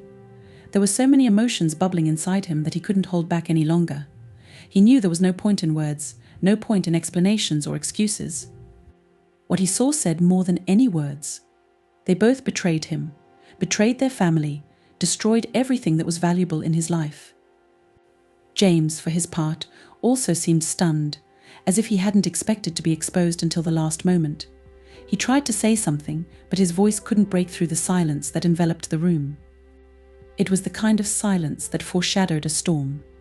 It weighed down the air, filling it with tension that could explode at any moment. Michael couldn't help himself. At that moment, there was nothing left in him but rage. He felt his emotions taking over, and in a fit of anger, he took a step forward. He knew that nothing could bring back what had been destroyed. All that remained was to free himself from this pain, even if it meant destroying everything to the end. A room that was once filled with family memories has now become an arena of pain and anger. Michael felt all the accumulated emotions burst out. Jessica stood in front of him with her head down, unable to look into his eyes, as if her shame was too great to bear his gaze. But it didn't matter to Michael anymore. In her eyes, he no longer saw the woman he loved. He saw only betrayal. At some point, Michael realized that he couldn't stay here for a second longer. This house, these people, it all became alien and irreconcilable for him. He turned and left, leaving Jessica and James in the room where their secret was finally revealed. He felt no relief, only emptiness. When he left the house, there was only a cold indifference inside him. He walked past the playground where his children used to play. Those memories were shattered by what he had just seen. His world, which he tried to preserve for the sake of his children, has now completely collapsed. Michael got into the car, feeling his hands still shaking with anger. He closed his eyes and sighed, trying to calm down, but there was no peace inside him. He knew that this moment had changed everything. There was no turning back now. He knew that he had to finish what he had started, put an end to this relationship and move on. When he returned to his apartment, he felt empty. The anger gradually faded away, leaving only deep pain in its wake. He knew that he had a lot to go through, but right now he could only sit and stare into the void, realizing that his life would never be the same again. Michael understood that now he would have to live in a new world where there was no place for what had once been. Jessica had betrayed him twice, and he couldn't forgive her. Now his main task is to protect the children, to preserve for them at least a piece of a normal life, despite the fact that his own life has been destroyed. After Michael left home, leaving Jessica and James among the wreckage of their secret relationship, he felt absolutely devastated. It wasn't just the end of their marriage, it was the end of his faith in their future together. He no longer felt the rage that had plagued him at that moment of exposure. There was only emptiness inside him. Silence and indifference covered him like a blanket, cutting him off from all the emotions he had once experienced. All that was left was cold and unfeeling. Michael returned to his lonely life. He no longer felt agonizing doubts and suspicions, but the feeling of emptiness did not leave him. He tried not to show his emotions to the children, playing the role of a caring father, but every time he was alone, thoughts about what had happened continued to gnaw at him from the inside. He could no longer return to a normal life. Divorce was inevitable, and now he had to face what it meant in practice. The divorce process was long and exhausting. Michael turned to his lawyer, and an endless series of meetings began, talking about financial matters and child custody. On the one hand, he wanted it to be over as soon as possible, so that he would never run into Jessica again. But on the other hand, every meeting with her, every formal conversation reminded him that they had once been a family. The divorce became for him a symbol of the final loss, not only of love, but also of the life they had built together. Jessica, for her part, was going through an equally difficult period. After Michael left, she was left alone in the house, which now seemed empty and cold to her. Her relationship with James did not bring her the comfort she expected. If earlier she saw in him salvation from loneliness and a ruined marriage, now these feelings have been replaced by the painful realization that she herself destroyed her life. And not only his own, but also the lives of his children and Michael. James, despite their relationship, began to distance himself from her. He realized that their relationship could no longer be the same as before. Now that their secret had been revealed, he no longer felt free and carefree. He was aware of his role in the destruction of Jessica's family and could no longer continue this relationship with the same ease. Jessica saw it and suffered from it. She felt that everything she had risked for had turned out to be empty and destructive. Michael knew that the children were the main victim of this situation. Emma and Liam have noticed the changes in their parents' lives for a long time. They knew something was wrong, but they didn't fully understand what was going on. They were too young to realize the depth of the family crisis, but they felt the coldness between their parents and their constant tension. Michael felt guilty towards them for not being able to keep the family together, and every time he spent time with them, this guilt grew stronger. When the day came for the final divorce papers to be signed, Michael felt something like relief. It was the end he had been waiting for so long, but which brought with it not joy, but a sense of completion of something important. After signing the documents, he realized that he was free now, but this freedom was bitter. He had lost not only his wife, but also his faith in what had once been their family. Jessica felt the same way when she signed the papers. She was trying to realize that her life would never be the same again. She knew that she could no longer return to what she and Michael had, but the future with James seemed to her illusory and unstable. Her life was in ruins, and she was the cause of this destruction. Every morning, waking up alone, she remembered what had happened and what she had lost. After the divorce, Michael decided to start life with a clean slate. He moved to another city, away from Jessica and all the memories that haunted him. He needed to get as far away as possible to find peace and an opportunity to start over. He got a new job, started dating a new woman who helped him cope with the pain. But despite that, his heart was still broken. Michael often thought about the children. He saw them less often than he wanted to, and it tore him apart.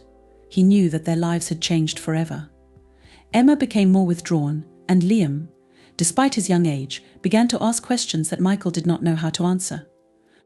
He tried to be a good father, despite everything that happened, but every time he returned to the children, he saw that they were suffering too.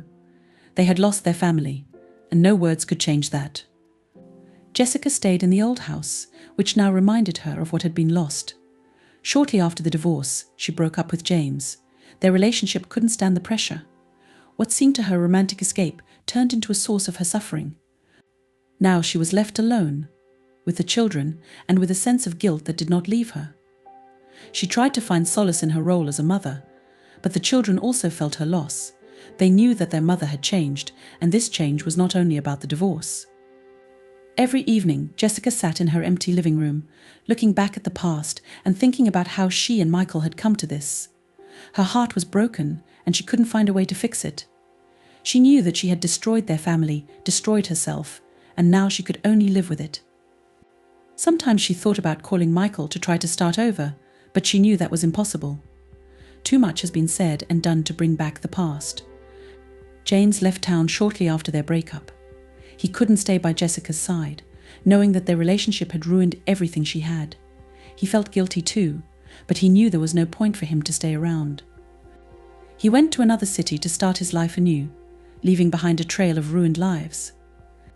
After all, the consequences of their betrayal were greater than anyone could have predicted. Michael has lost his family, lost the trust and love he once knew. He found a new woman, but there was a void inside him that no new love could fill. He was still attached to that past, which had been destroyed by treason. Jessica was left feeling guilty and lonely. She continued to live for the sake of the children, but her life no longer had the meaning that she once had. She has lost love, trust and, most importantly, herself. Her attempts to find solace in James had failed, and now she was left with what she had destroyed. The children, Emma and Liam, became silent witnesses to this chaos. They were trying to figure out why their parents were no longer together, and how it had changed their lives. They grew up with the feeling that the world they knew had been destroyed, and no words could bring it back. They had to deal with it on their own, although neither Michael nor Jessica could explain it to them. Life, after the betrayal, turned out to be hard for everyone. No one emerged victorious from this situation.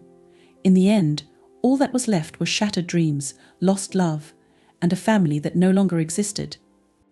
Michael, Jessica, James and the children were all bound by these consequences, and no amount of new relationships or attempts to start over could change what happened. Now all they had to do was live with it, trying to find meaning in a new, ruined world. It has been several months since Michael officially filed for divorce. Despite the fact that the process has not yet been completed, he already felt how the old ties with Jessica were gradually being broken.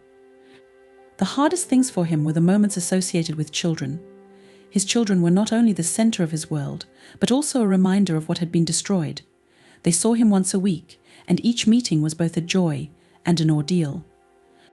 With a new woman, a work colleague named Lisa, Michael felt the calm he had been missing for a long time. She understood him like no one else, was gentle, but at the same time strong and determined, helping him cope with the pain. Their relationship developed quickly, perhaps too quickly, but Michael sincerely believed that he deserved at least a small share of happiness after everything that had happened. Lisa was also a difficult woman. She knew that she was entering into a relationship with a man who carried the burden of the past, and at first it did not frighten her. However, the children complicated everything. She had never been married and had no children of her own, so the fact that Michael was a father of two was a new experience for her. One evening, sitting in her cozy apartment, where they spent most of their dates, Michael felt it was time to introduce her to the children. It seemed like a logical move, considering how far their relationship had come. But the inner anxiety did not go away. Liz, I think we need to take the next step. It's time for you to meet the kids. Lisa slowly put the cup of tea down on the table. She was looking at Michael intently, her eyebrows slightly knitted, as if she was trying to think over his words. Are you sure they're ready for this? It may be difficult for them. Michael looked down at his hands, feeling the tension tightening in his chest. He knew Lisa was right. The children had repeatedly expressed their dissatisfaction with the divorce, and although they loved spending time with him, any mention of Jessica or her mistakes caused a storm of emotions. However, they had to get used to the new life. Michael couldn't hide his new woman from them forever. I know it's not going to be easy, but they have to understand that I have the right to be happy too. And besides, I want you to be a part of their lives. We are no longer at the first stage of our relationship. It's important to me. Lisa thought about it again. She understood that Michael had made this decision a long time ago, but she was tormented by doubts.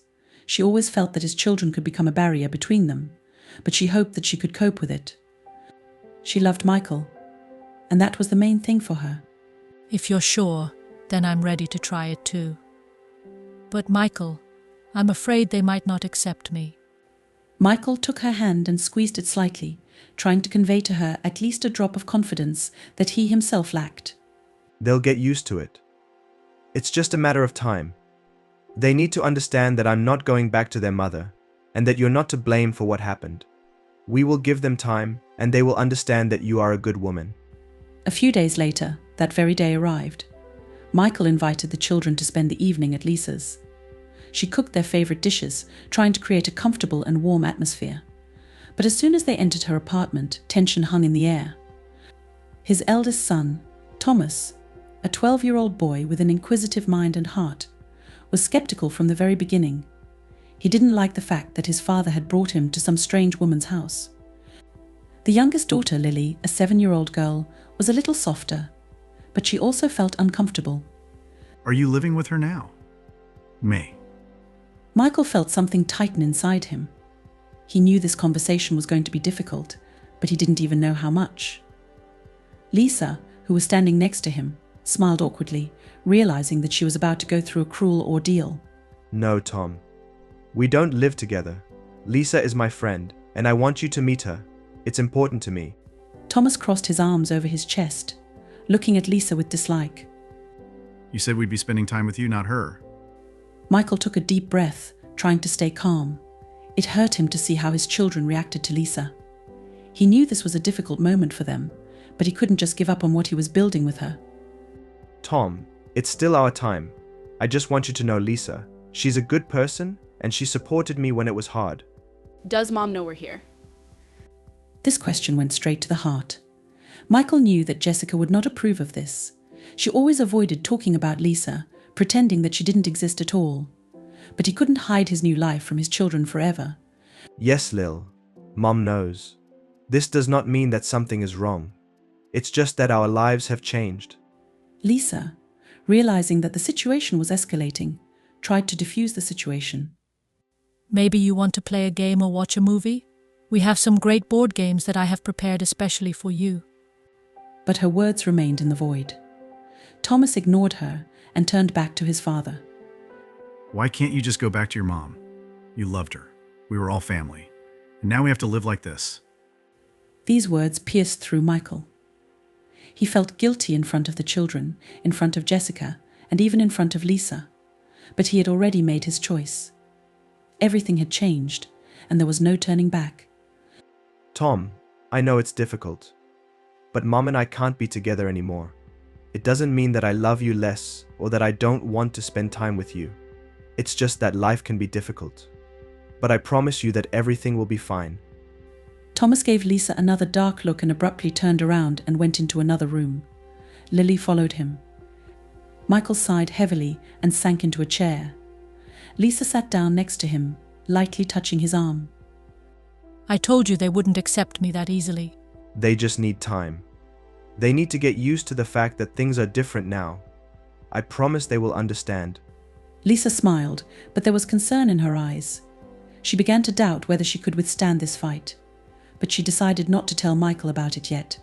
They had already lost too much. It's been a few months since Michael left their lives. Jessica was still trying to come to terms with the idea that her marriage was really ruined, and it was her fault.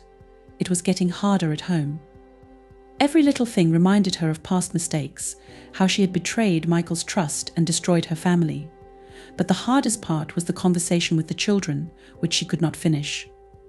With each passing day, Jessica felt that her life was becoming less manageable. The personal problems she was trying to carry began to affect her work. She could no longer make decisions with the same confidence, her efficiency decreased, and colleagues began to notice that something was going wrong. Until recently, Jessica was a respected specialist in her field, always collected and professional. But recent months have shown that even it is not made of iron. Monday morning began, like many others in recent weeks, with a tired look at the reflection in the mirror. Dark circles under her eyes, an untidily tied hairstyle, all this clearly betrayed the inner storms that she was experiencing. There was an important meeting with a client to be held today, but Jessica felt completely unprepared. Her mind was not on getting ready for work, but on how to explain to the children why their father was no longer living with them.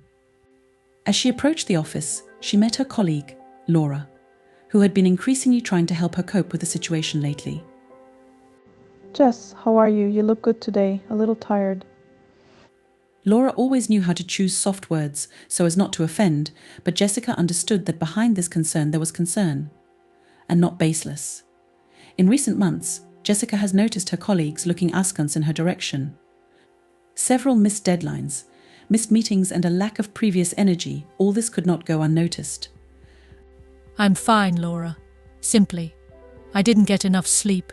You know how it is. Laura looked at her doubtfully, but decided not to push. If you need anything, let me know. I'm here.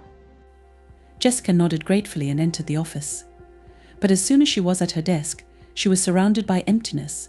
She was looking at the documents, but she couldn't focus on any of them. My thoughts went back to the children, to Michael. What are they doing now? How are they going through the breakup? She had ruined their lives with her act. In the evenings, Thomas increasingly locked himself in his room, and Lily became more and more quiet and withdrawn. While she was thinking, she was caught by a call to the internal phone. Hello. It was her boss, Mr. Harrison, a man who always supported her career growth and believed in her potential. But in recent weeks, his calls have become alarming, which has added to Jessica's stress. Jessica, come into my office as soon as you can. We need to discuss something important. This call did not bode well. She felt her heart begin to beat faster. Meetings with Harrison never ended just like that, especially after so many failures on her part. When Jessica entered the boss's office, she saw his serious face. He pointed to the chair opposite and motioned for her to sit down. Jessica, you know, I've always been your supporter. You've been doing a great job for many years, and we all appreciate your contribution here.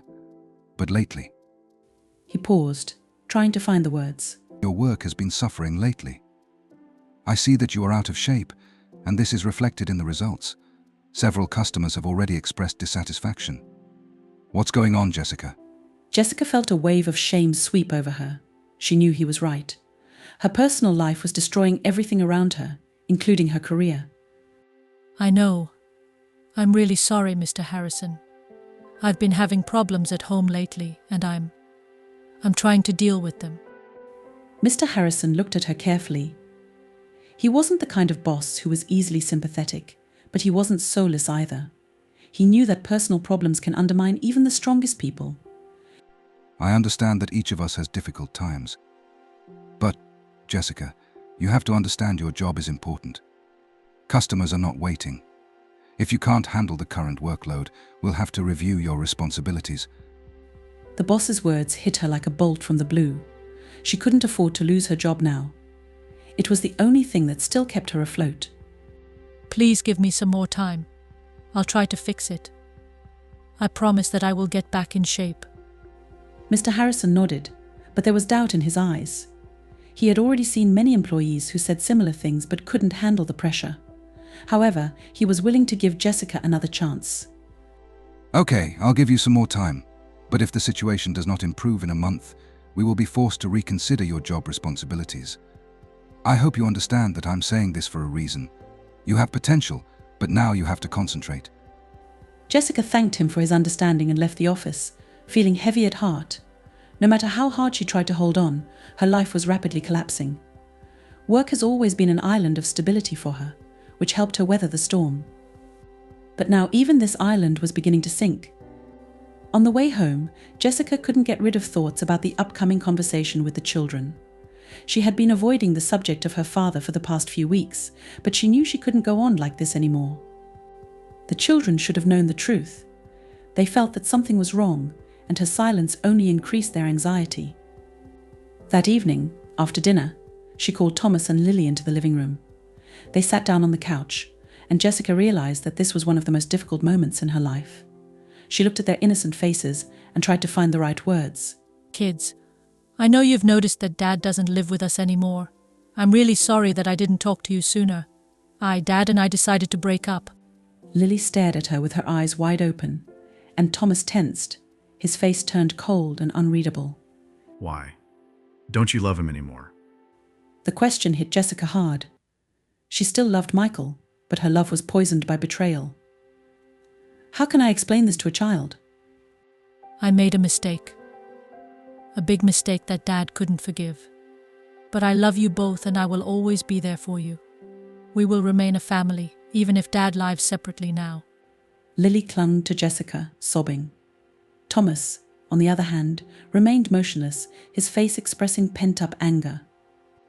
It's because of you that he left. You've ruined everything. The words hit Jessica like a hammer. She knew she deserved this pain, but hearing it from her own son was unbearable. Thomas, I understand that you are angry, but please believe me, I did everything I could to keep the family together. I understand if you don't want to talk to me right now, but I'm always here for you. Thomas got up and, without saying another word, left the room, leaving Jessica and Lily alone. Jessica hugged her daughter tightly, feeling her tremble with tears. That night, Jessica couldn't sleep for a long time. Talking to the children turned out to be even more difficult than she could have imagined. But the most terrible thing was that she did not know how to continue to live with this pain and guilt. She had lost Michael, and now she had to fight not to lose her children. Jessica's relationship with James was one of those events that began brightly, but quickly began to fade under the pressure of circumstances.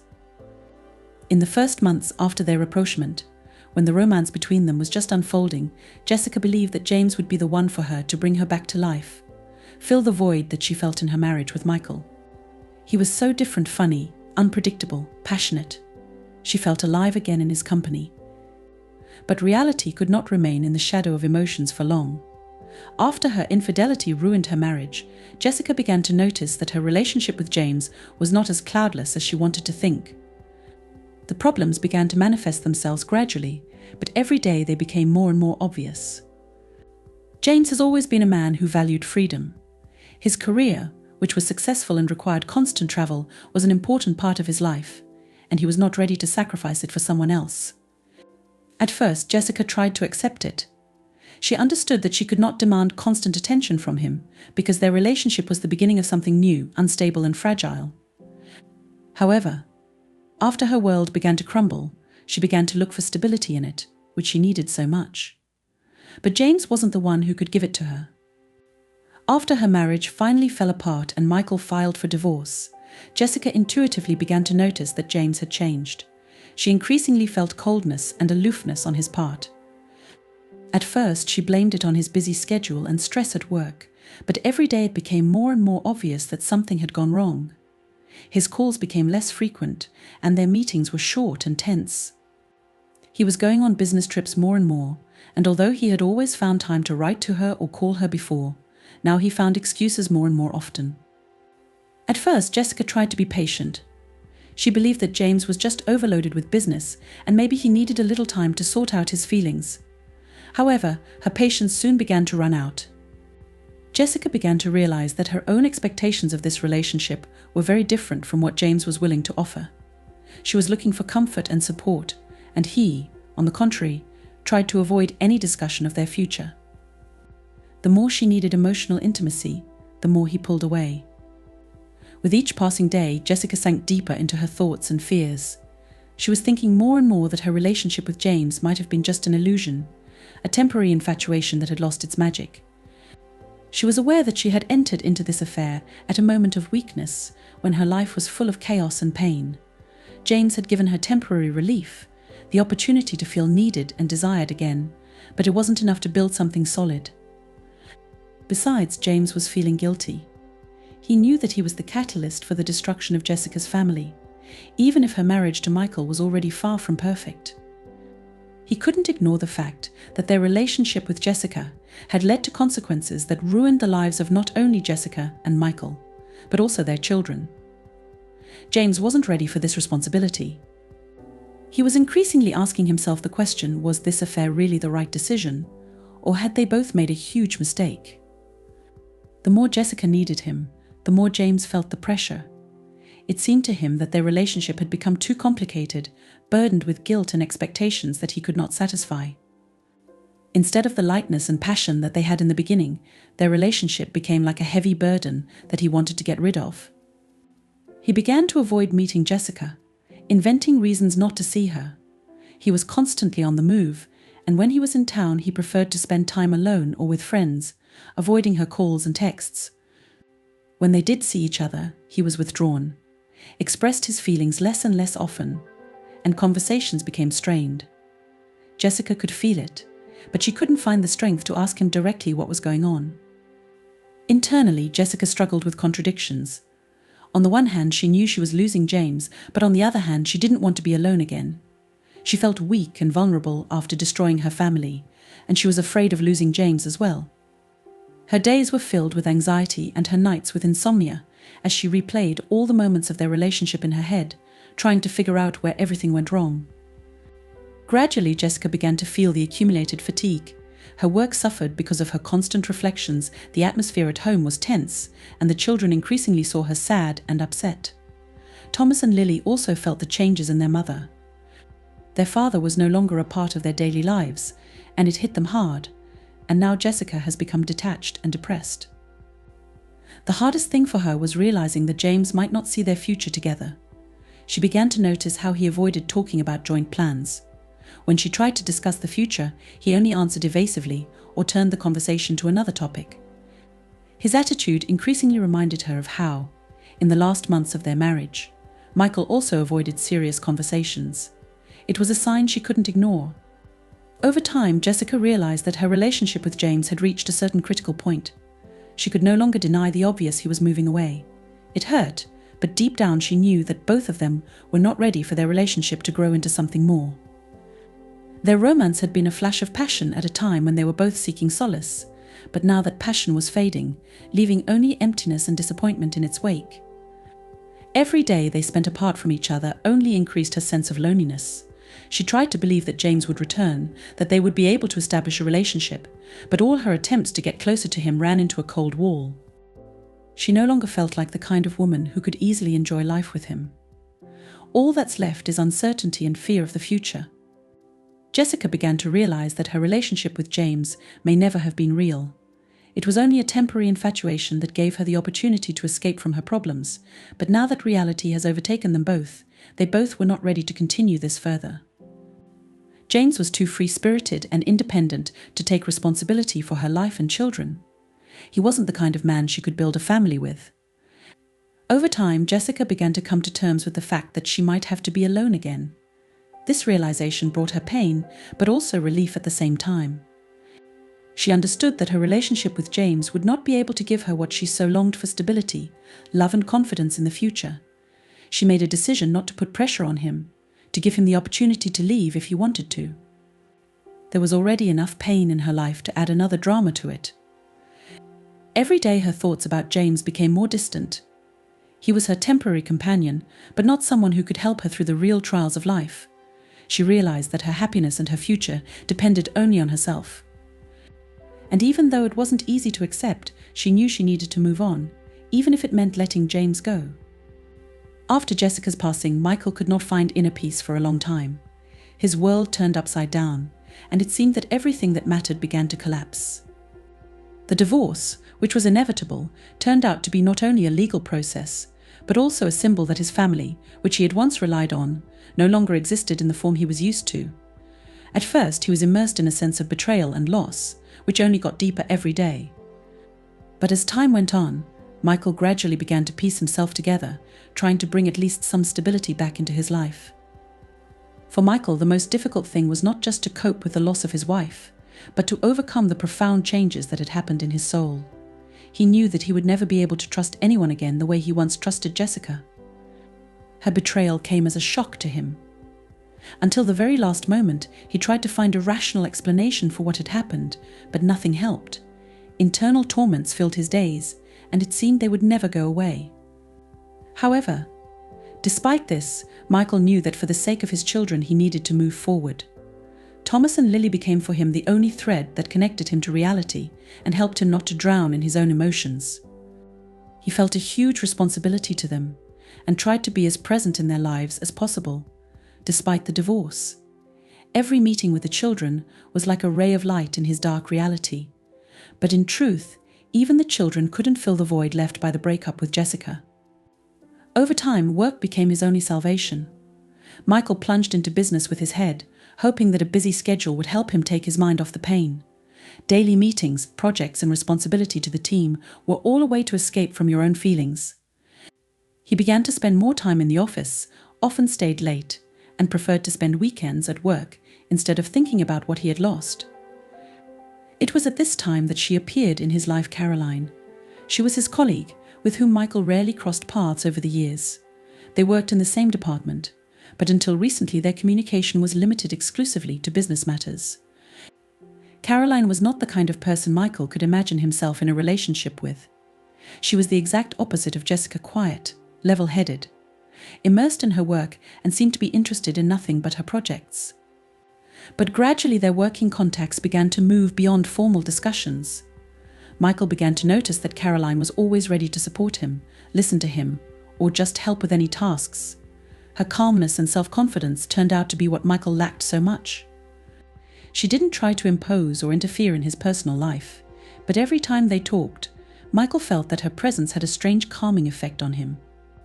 Initially, their interaction was purely professional, but over time, work issues began to develop into informal conversations, then into lunches and late dinners after long working days. Michael began to realize that it was becoming easy for him to be around her. For the first time in a long time, he felt that he could be himself without hiding his feelings and worries. Caroline was careful and considerate. She didn't ask unnecessary questions, didn't try to get into his personal space. It gave Michael a sense of freedom he hadn't felt since breaking up with Jessica. Gradually, their meetings began to happen more often, and Michael realized that he was attracted to her not only because she helped him forget about the past, but also because he began to have real feelings for her. Unlike his previous relationship with Jessica, where everything was saturated with emotion, drama, and constant tension, his relationship with Caroline was completely different. There was no need to fight for attention or prove anything. Everything happened naturally and without coercion. She didn't demand anything from him except that he be honest with himself. And Michael began to realize that this was exactly what he had been missing all this time. Nevertheless, Michael did not allow himself to delve into these new feelings for a long time. The pain of Jessica's betrayal still lived inside him, and he was afraid to trust anyone again. The fear of being cheated on again haunted him, and every time he started thinking about starting a new relationship with Caroline, something clicked inside him, reminding him of the past. However, despite this, their relationship continued to develop. At some point, Michael realized that Caroline had become more than just a colleague or friend for him. She became the person who helped him regain faith in himself. She supported him in difficult moments, helped him find solutions where he saw only problems. In her presence, Michael began to feel like a man again, who was able not only to cope with difficulties, but also to enjoy life. They started spending more and more time together. Spontaneous dinners after work have become commonplace.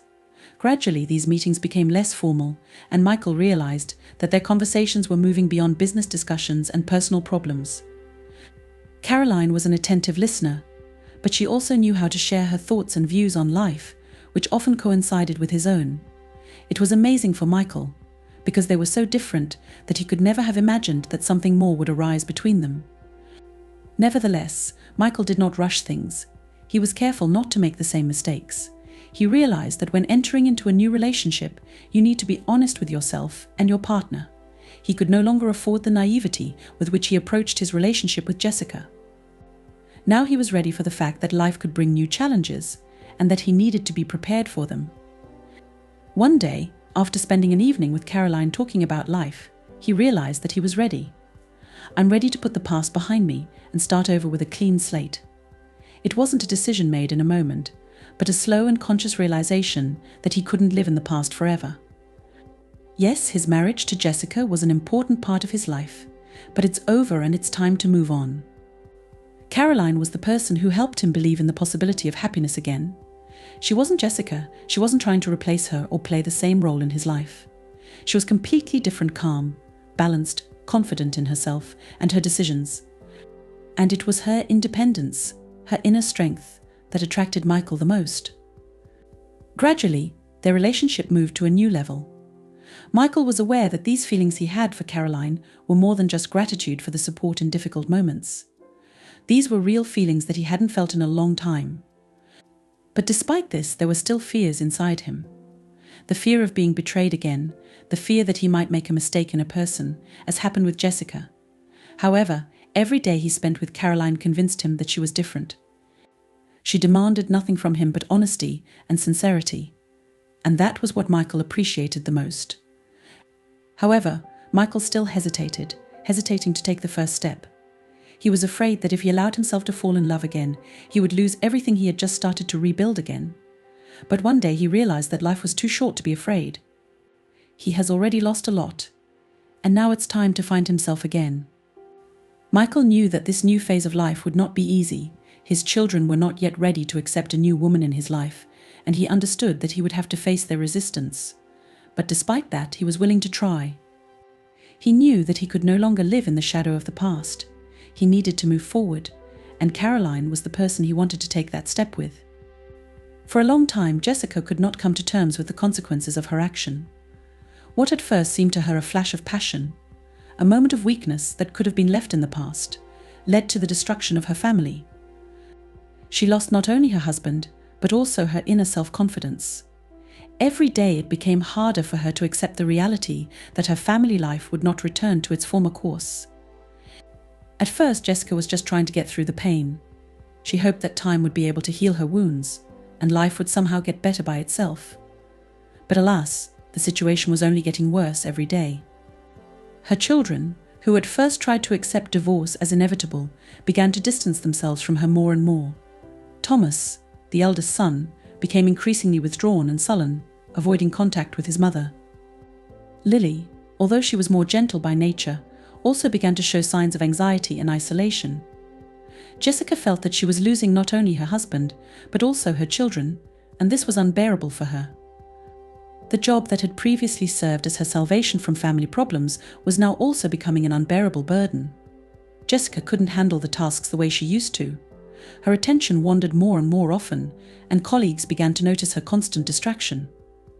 She felt that her world was slowly collapsing, and she could no longer maintain a balance between her professional and personal life. One day, looking at herself in the mirror, Jessica realized that she could no longer live like this. She saw before her a haggard woman who had lost control of her own life. It was obvious that time alone would not heal her, and she had to start acting.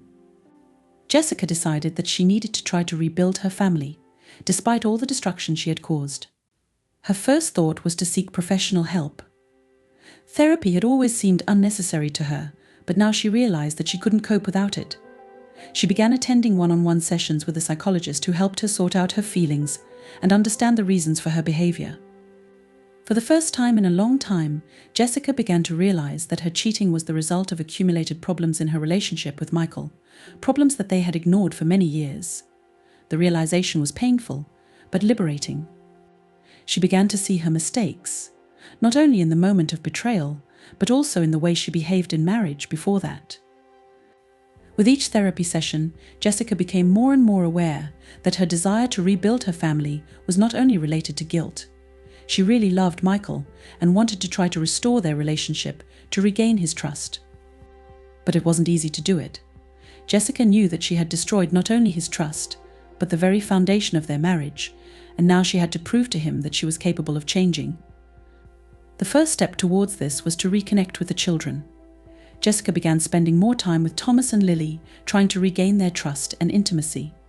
She realized that her emotional detachment after the divorce only made the situation worse.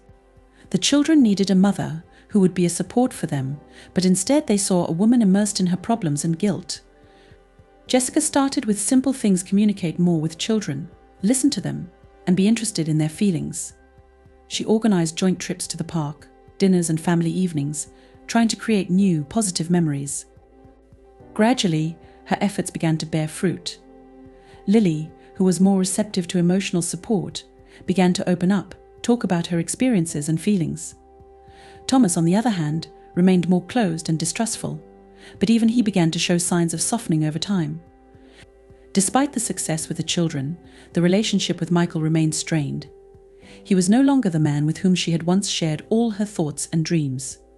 Their meetings were brief and formal, limited to discussing children and organizing their upbringing. Every time she saw him, her heart ached. Michael was not just a husband to her, he was her best friend, the man with whom she had shared her life for many years. Now there was a wall between them, and she didn't know how to break it down. Jessica was aware that it would not be easy to regain his trust. He was badly hurt by her betrayal, and it wasn't a wound that heals quickly. Nevertheless, she did not lose hope. Her therapist helped her understand that it takes actions as well as words to restore trust. Jessica began to actively work on herself. She learned to manage her emotions and began to have more honest and open conversations with Michael when they had the opportunity to talk. She wanted him to see that she had changed, that she was ready to fight for their family. However, all these efforts, despite their importance to her, did not always produce quick results. Michael remained cold and distant. Jessica understood that he had already begun to build a new life without her, and this was the most painful thing for her. She knew that another woman had appeared in his life, and although she tried not to think about it, this thought haunted her all the time. Jessica couldn't accept that Michael could fall in love with someone else again, but she also understood that she had no right to demand that he return. However, she decided not to give up. Jessica began to develop an action plan to bring the family back. She offered Michael joint meetings with the children, trying to show that they can still function as a family. Each such meeting was a test for her, because Michael remained emotionally distanced and his looks and gestures indicated that he was not ready to get close to her again. But for Jessica, it was a chance, even a small one, to prove that she could change. The hardest part was admitting to herself that perhaps her efforts would not produce the desired result. Michael might not forgive her, even if she did her best. This thought often tormented her at night when she was alone with herself. But despite this, she continued to struggle. Jessica understood that her own happiness could no longer depend on Michael. She had to get herself back first and foremost for herself and for her children. At that moment, Jessica realized that therapy was not just a way to get Michael back. She was a way to get herself back She realized that over the years, her self-esteem and happiness depended on how others perceived her, especially Michael.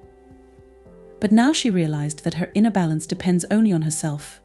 She began to learn to accept herself, forgive herself for her mistakes, and move forward. Every day was a new battle for her. She no longer saw life in pink tones, as she once did at the beginning of her marriage, but she was also no longer the kind of woman who allowed herself to sink under the pressure of circumstances.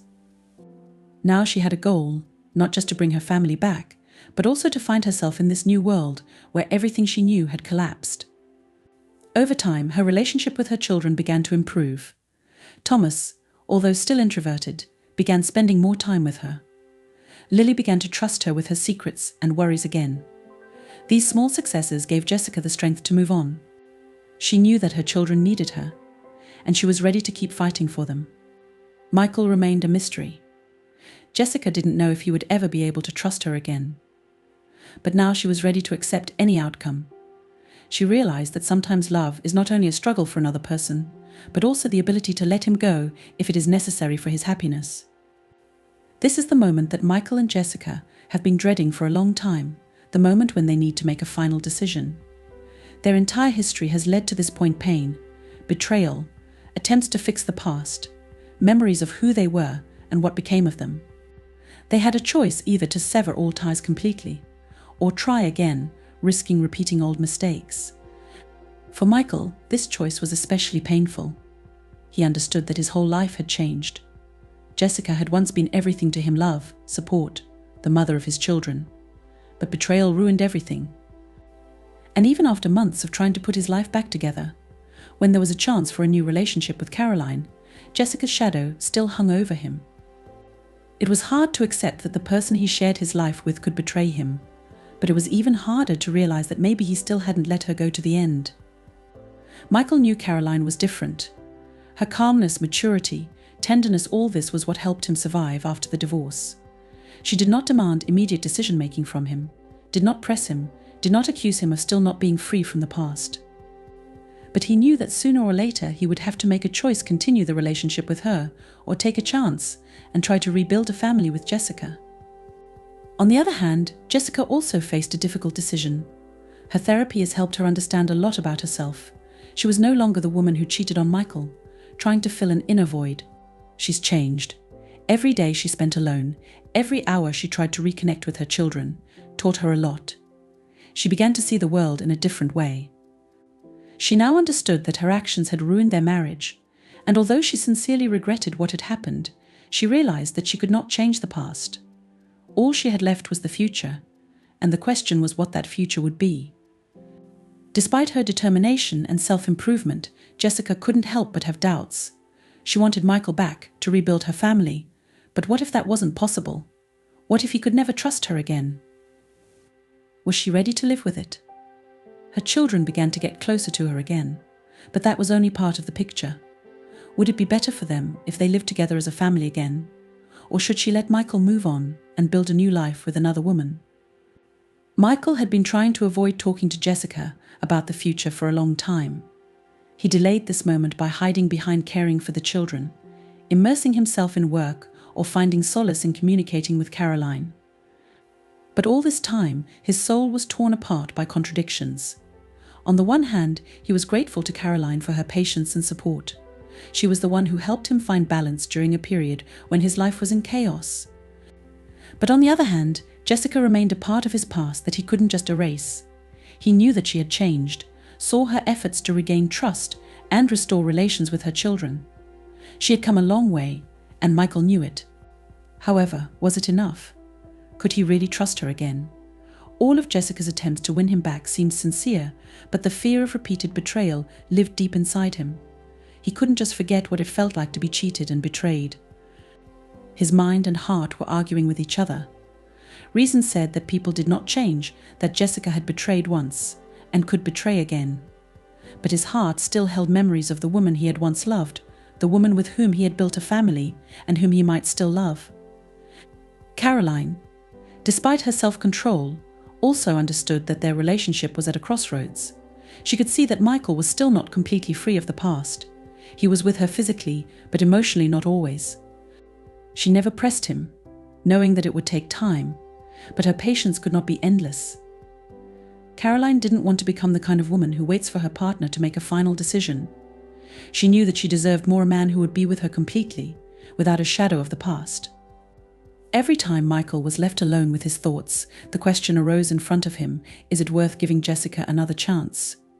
Or is it better to leave everything in the past and try to build a new life with Caroline? It wasn't an easy choice. He knew that his decision would affect everyone, at himself, at Jessica, at the children, at Caroline. He felt responsible for everyone who was involved in this drama, and it weighed on him with great force. Michael started spending more time with the children, trying to figure out what would be best for them. Thomas and Lily were the most important things in his life, and their well-being came first. He noticed that after all Jessica's efforts, the relationship between her and the children began to improve. Lily began to smile again and share her feelings with her mother, and Thomas, although he remained withdrawn, was no longer so hostile to his mother. This gave Michael hope that perhaps the family could really be restored. But there were other aspects that bothered him. He couldn't ignore the fact that Caroline had become an important part of his life. Their relationship was different, calmer, more mature, based on mutual respect. Caroline didn't demand an immediate decision from him, but Michael knew he couldn't leave her in limbo forever. She deserved honesty, and he had to give her an answer. Michael spent many weeks thinking, weighing the pros and cons. He knew that any decision would be difficult and painful. If he decides to try to get back in touch with Jessica, he will have to go through a long way to restore trust, which in itself did not guarantee success. But if he decides to put everything in the past and continue his life with Caroline, it will also be a difficult decision, because he will have to finally let go of the past, which he has not been able to do so far. Jessica was also in a state of constant expectation at this time. She didn't know what decision Michael would make, but she was already prepared for any outcome. Her self-improvement and therapy helped her realize that her life should not depend on another person's decision. She was ready to accept his choice, whatever it was. Yes, she hoped for the restoration of the family, but she also understood that Michael could have gone the other way, and she should be ready for this. Finally, the moment of truth has arrived. Michael, after spending a lot of time thinking, made his choice. It was not an impulsive decision, but a conscious and balanced one. He realized that his future could not be built on fears and doubts. Whatever decision he made, it had to be based on honesty and willingness to face new challenges. His choice was the result of a long journey that all the participants in this drama have gone through.